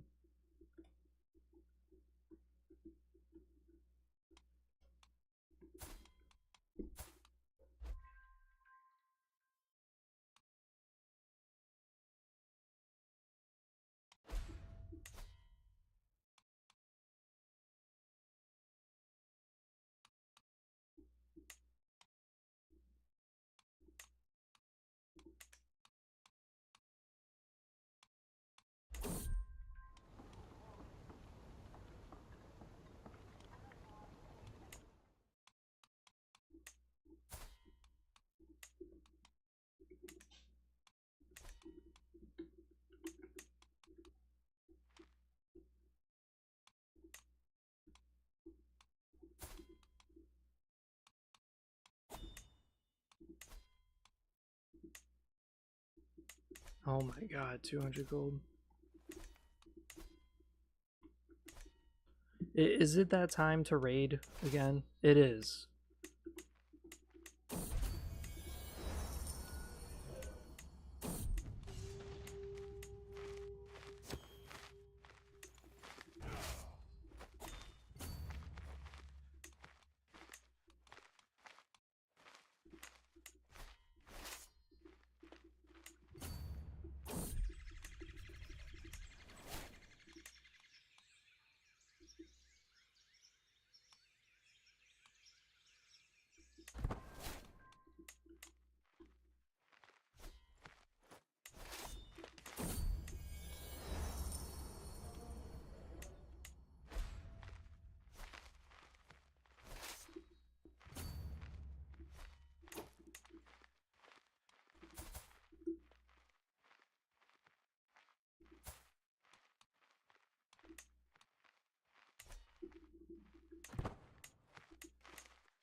Oh good, you're in Vivek.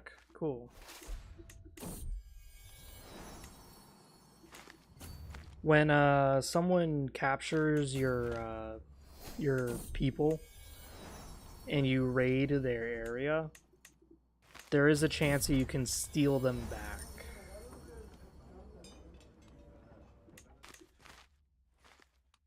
So right now there's a chance that we might steal it. Nope, we failed.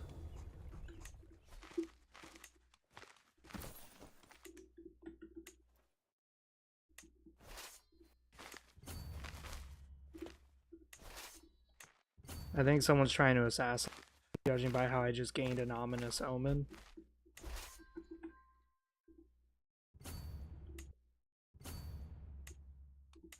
You know, just typical things.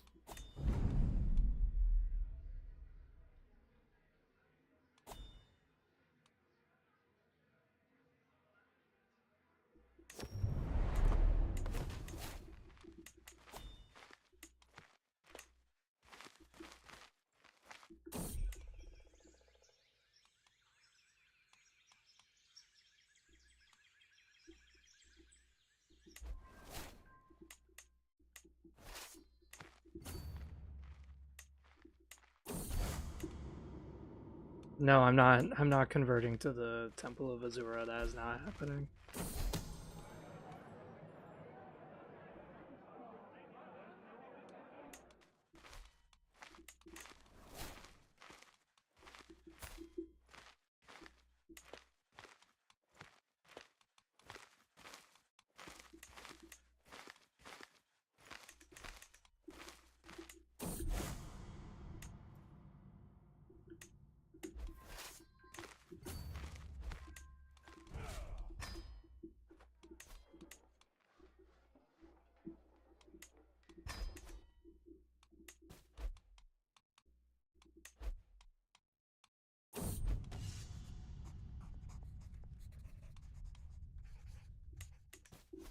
Finally, we're out of debt. Jesus.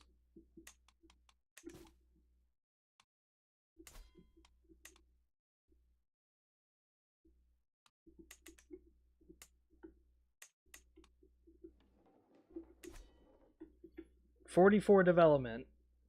44 development. Jesus Christ. For those of you who don't know, 44 development, the max is 100. But let's go to our little development tab. That's us, 44, very yellow. Everywhere around us is starting to, you know, develop pretty nicely. This is the capital of the Tribunal Temple, which has an insane amount of money, so they can funnel all sorts of money in here, and yet, even then, their development is only 18. That floating city that we just raided is only 26. And lastly, the Imperial City is finally reaching 30. We are 14 levels above it. And then, of course, there's Alinor, which is 28, which is literally the Crystal City. So, that's interesting. Look at that shit. The Imperial City has actual sewers that is like a labyrinth underneath it. And the city itself is huge with 2 sets of walls, a giant bridge. It's huge, and a tower that's tall as can be. But then here we are with our giant emperor crab. The mighty Skar that was once the greatest of all emperor crabs. And we have made it into the largest city, the most developed city in the entire goddamn world. We probably have channels built into the volcano to channel lava for our furnaces. Oh man. 5 more months and then we'll have this. This will probably get rid of a lot of knights that I have. But the knights that I do have would be much better. Like when they charge into the battle, they'll kill over 100% more than what they could have killed previously.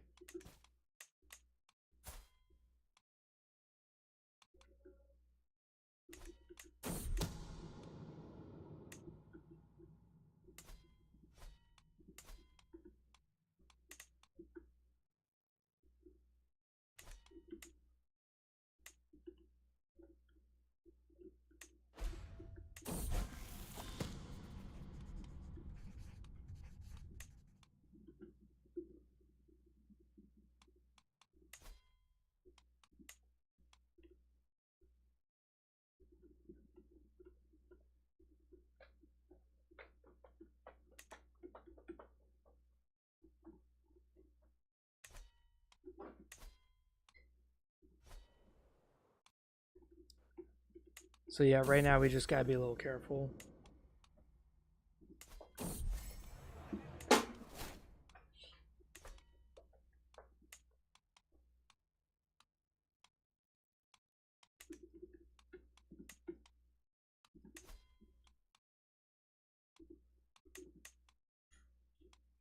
The Holy Stick. Yeah, we're gonna give you a better artifact.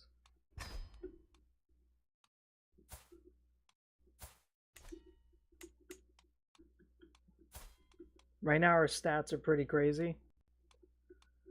We united Vvardenfell under the Mureg clan, but now it's a house because we're Ashlanders.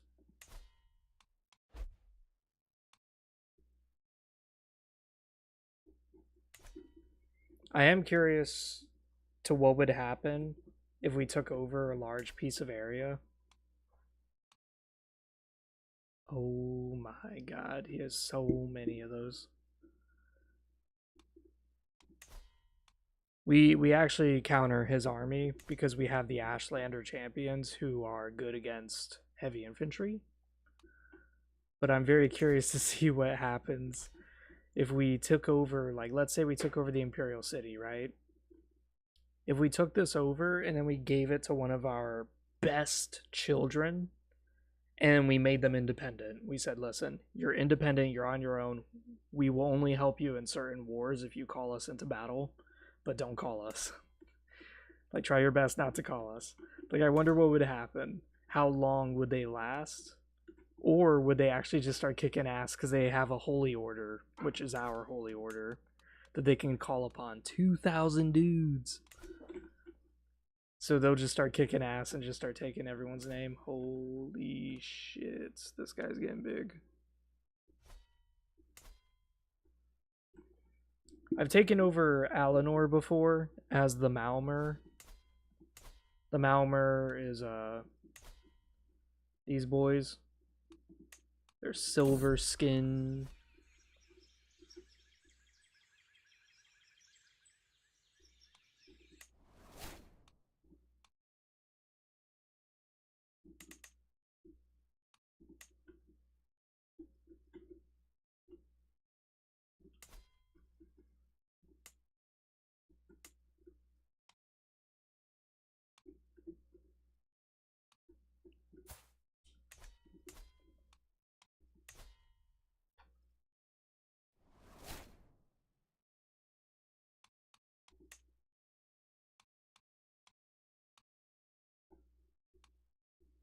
That's it? Just 3 holy sites? Wow.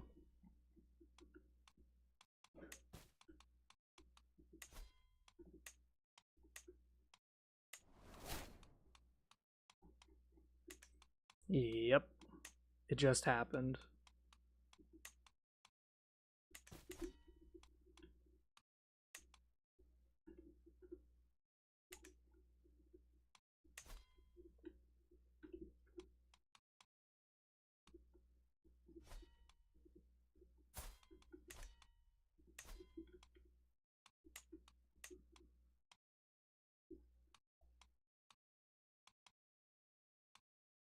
Because now we have this, only the strong, which means that now we can only have knights if they're 12 prowess or higher. So because of that, now like half of my knights only had 10 prowess, 8 prowess. It wasn't much. So now they're gone. Out of here. Sayonara. Don't need them.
This would not be bad. I would like to get warrior priest.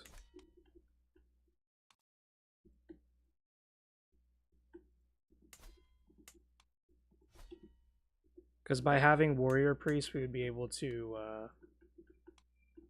gain a lot of prowess with just our character we currently have. Because he's very well educated and stuff.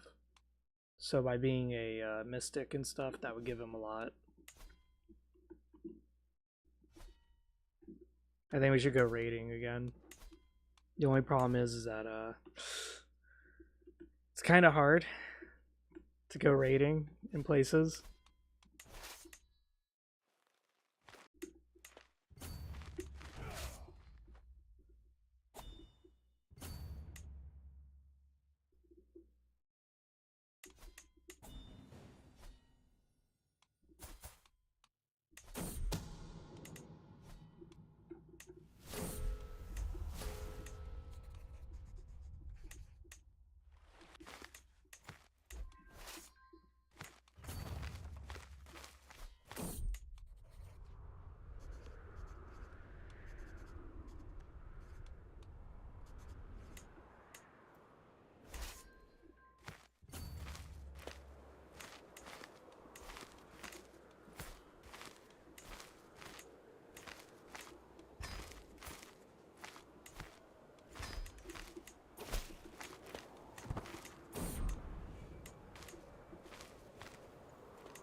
Dude, there are so many kids. How am I supposed to raise them all? Jesus. Holy shit.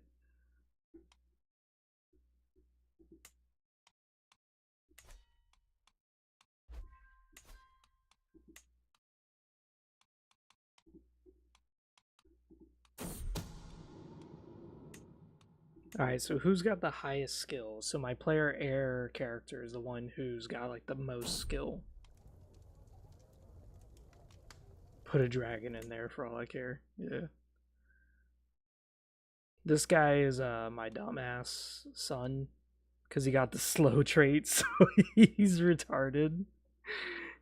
But yet he is a good warrior. I'll give him that much. When it comes to commanding, for some reason he's really good at it. Stewardship. Our granddaughter's not bad.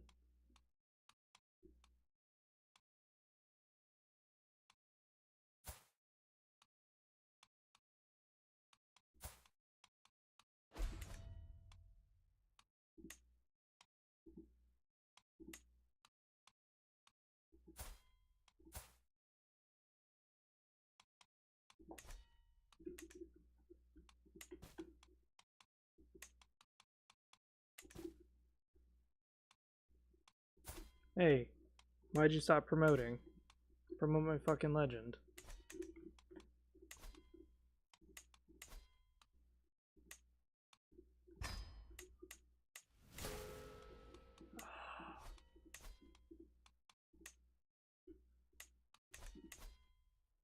I hate that when you ask someone to promote your legend, you can only do it to one person and that's it. Like, you can't do it to anyone else for some fuck off reason. Cult of Azura. Oh, game crashed.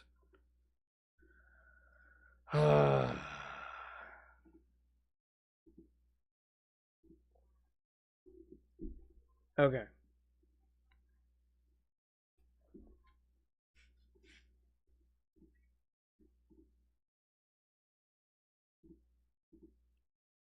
Game crashed again. I'm just gonna play Warhammer 3.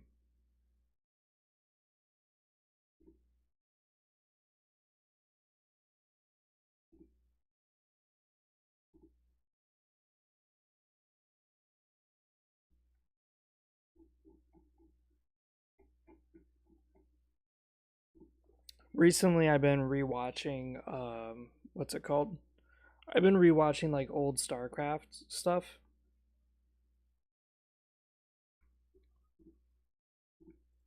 So I've been rewatching StarCraft 2 matches. And the thing with StarCraft 2 that I found very, very fascinating was that StarCraft 2 was the game. It was so fucking cool. It was the number one game to play. It created, in my opinion, it created like the whole competitive video game scene. Like, League of Legends was not that popular at that time.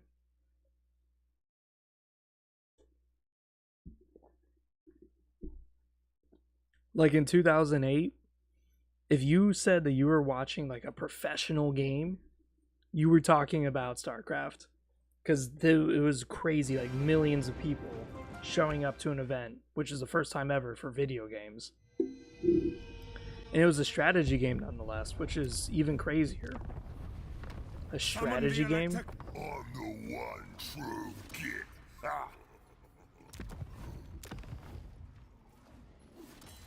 Oh, we start with Orc Boy Spears. Okay.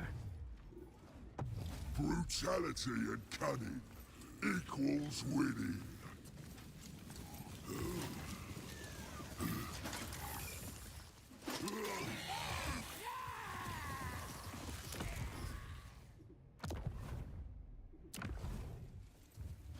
I have not played Gorbad.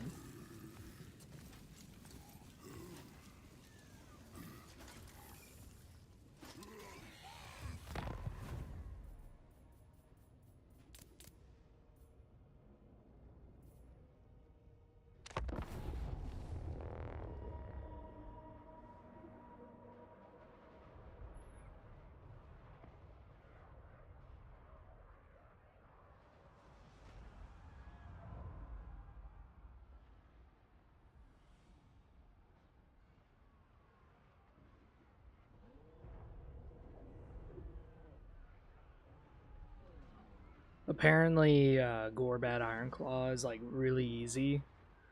I'm very curious to see if that's true. If he is, it's not a big deal. I mean, to me, a lot of the Orc factions are very, very easy.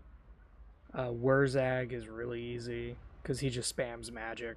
Skarsnik is a little bit more tricky, and the only reason why is because you have to outnumber your opponents with the cheapest armies, but like the most heavy overrun possible. Because goblins are so cheap for you that you can easily have like 4 armies, whereas everyone else can only have 1. So Skarsnik is like really good. Grom the Paunch is easy. You just got to get your food items, and the food items are insanely busted for goblins. Before you know it, you have goblins who are spraying machine gun fire, fucking nuclear bomb arrows. It is the dumbest shit ever. It's so great. I love it. And then you got Grimgor. Grimgor's hands down just great. I love him. You just he's basically a seek and forget missile. You seek where the enemy lord is, you send Grimgor at him, and then you completely forget he's there for the rest of the battle. He will destroy everything. He's just so good. And then you have so many black orcs. What the fuck is this? Oh, In the cutscene. fires of battle, a mighty war boss was forged. One of guile and cunning. where others know only brutality. No force can best this green tide.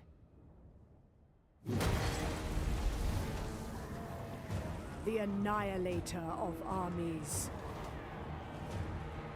Destroyer of empires. Gorbad Ironclaw now claims his place as the greatest of all war bosses.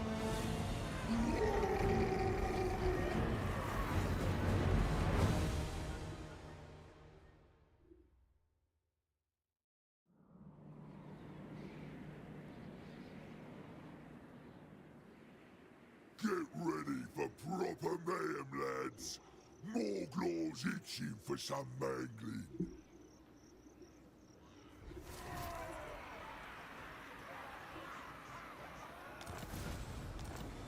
Oh my god, my friends want to play some Battlefield 1 again. Fuck yeah, dude. Let's do it.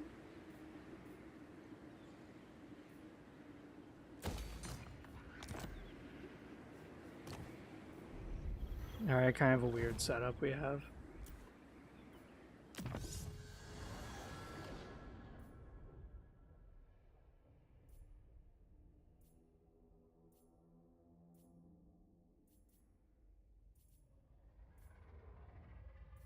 Tomorrow's today, boys. Get it? Into motion. Okay. Equip tactic requires plans. Okay.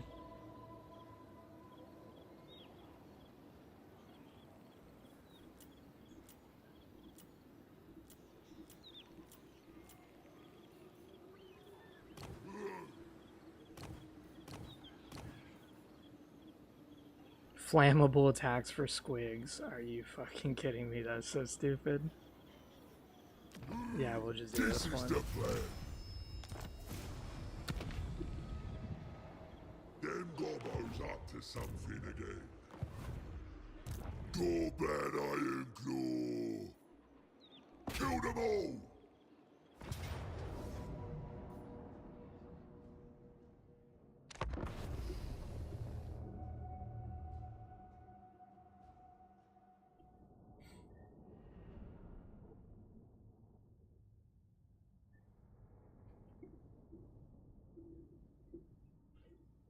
Alright, kind of a weird terrain. I'll handle it. Just about any game that I play, if there's orcs, I definitely play them. But in Elder Scrolls, I play High Elf a lot.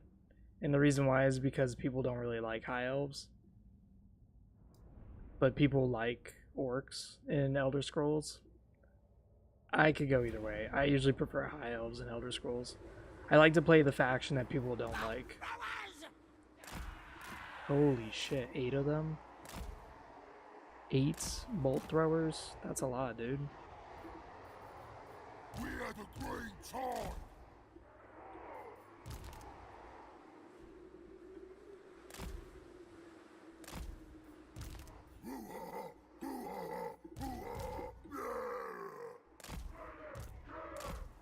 What do you got? Orcs are the best. But of course. Let's fight.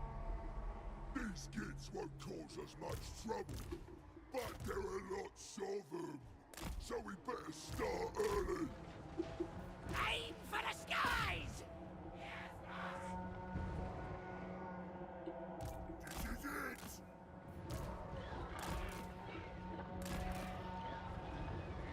Arrow boys! Where?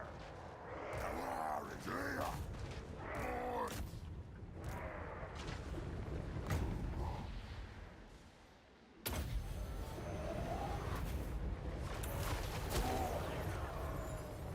Boom. Mortal Basham! Dude, this thing is like fucking spraying at the goddamn giant. Smash 'em! Where's the split? Smash 'em! Let's get 'em! Shaman! Dorman, the war boss! Things are gonna get weirder. Ready? Time for slaughtering! Brigands! Yeah! This is it! The law flows in me! I got the plan!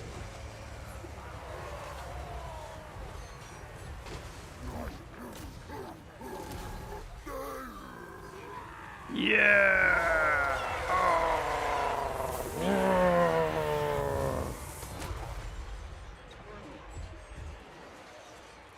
Boys! Smash 'em! Time for war! Someone's ready! Smash 'em! Whoa! See my gaze! Bash you!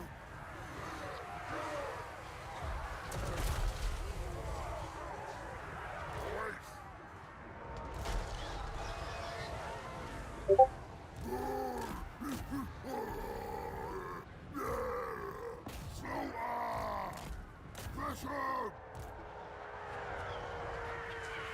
Eat the gobos! Here we go! Ready? Show us the enemy! Goblin bolt thrower! Boys!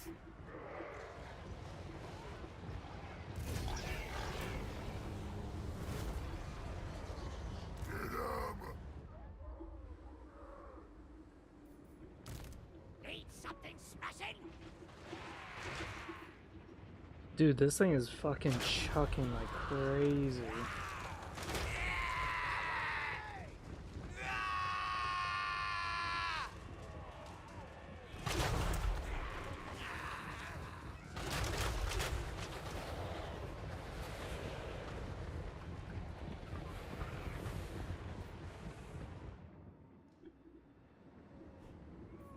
The boss plans the targets!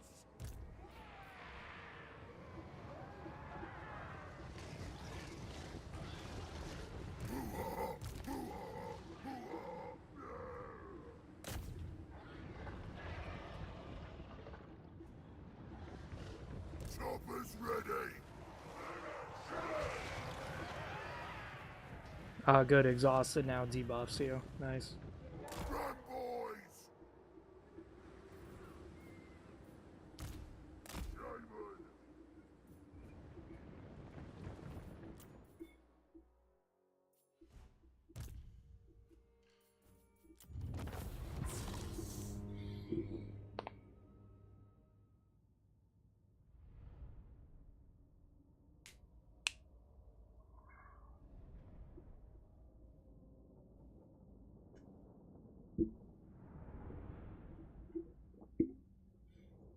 In my opinion, the hardest green skin to play currently is Azag the Slaughterer.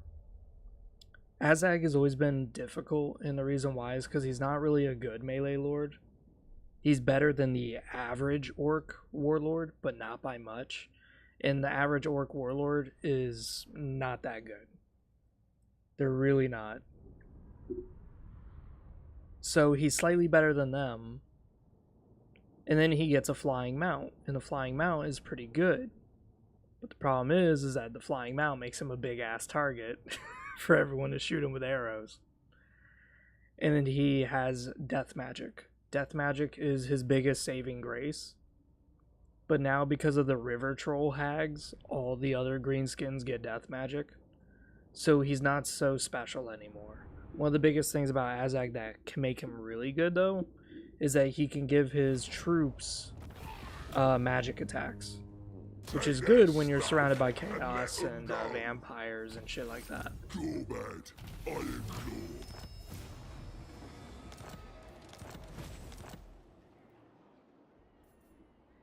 boss of the Ironclaw tribe.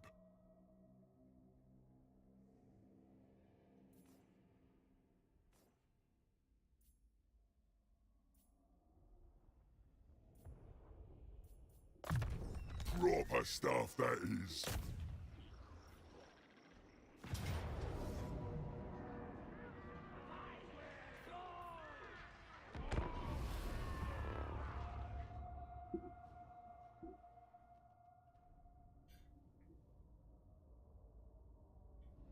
My friends are on Battlefield 1. I'm gonna get on Battlefield 1 right now, but I'm just kind of playing a little bit of this because I'm curious to see what happens when I own this city. With Gorbad Ironclaw, though, you can own Karak 8 Peaks very fast, because what you can do is you can go to Karak 8 Peaks, declare war on them, and the guy will try to defend his other settlement. If you beat him, you can confederate him into the rest of the faction. They're messaging me.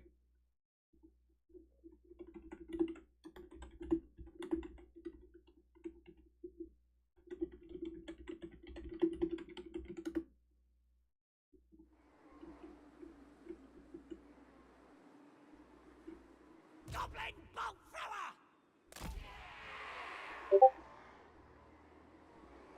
Oh, watch out! Gorbad Ironclaw! Let me help you! Where's the green one?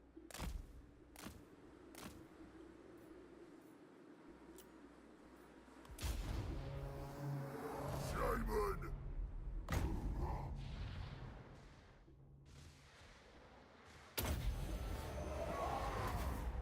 Spell smash! Morph, watch out! Bunch up your choppers!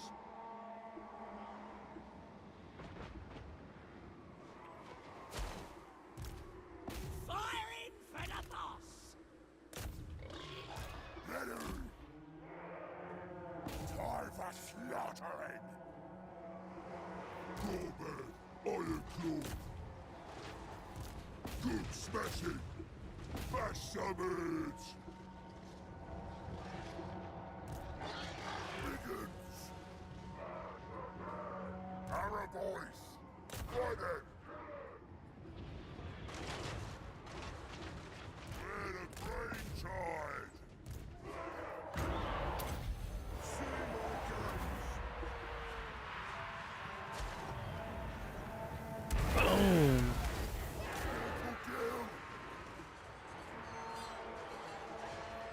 Gorbad Ironclaw! Things are gonna get weirder! Things are gonna get weirder. Use me! Skedaddle! Holy shit, he devoured those fucking cavalry. Get ready to war! Shaman!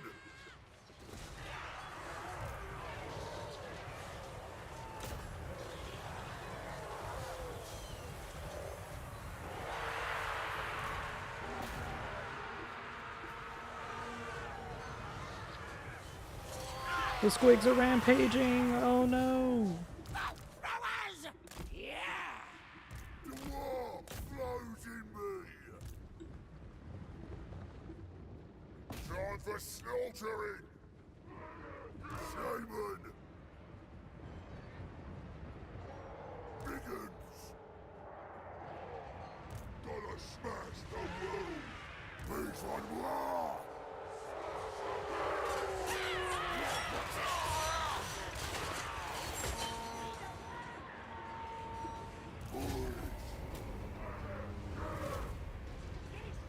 Face me!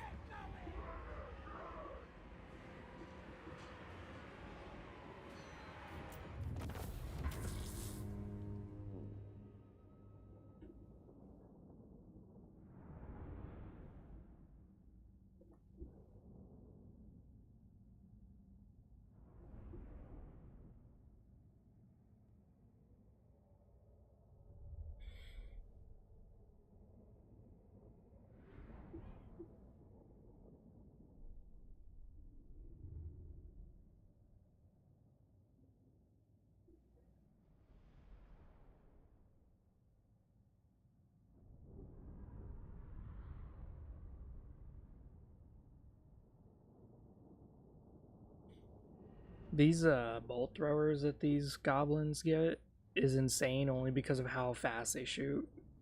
It's funny because like the bolt thrower in tabletop is actually really good in orc armies because you can easily nail a few Croxagores or a few Source units like instantly. So the fact that they gave them fast reload is really funny. It's just that I'm not sure how I feel about it right now because it feels like I could just have a River Troll Hag cast Spirit Leech over and over again on a giant to kill it faster. But at the same time, if I have a bunch of Dwarf Hammerers, yeah, this thing might actually be really good.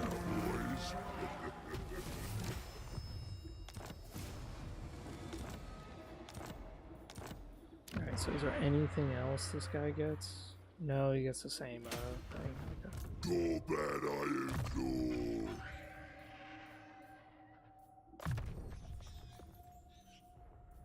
Let's go Wog.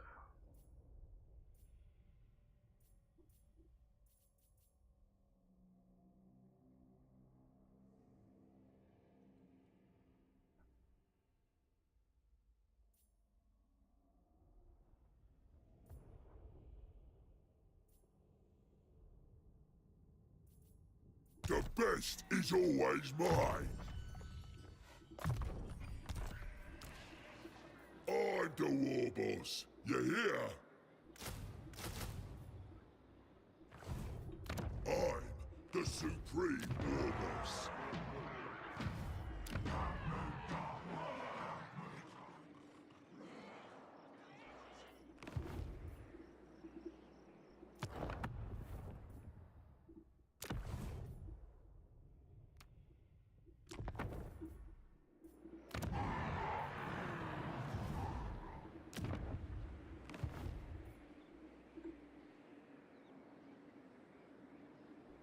Yeah, this is gonna be a pathetically easy campaign. I can already see it.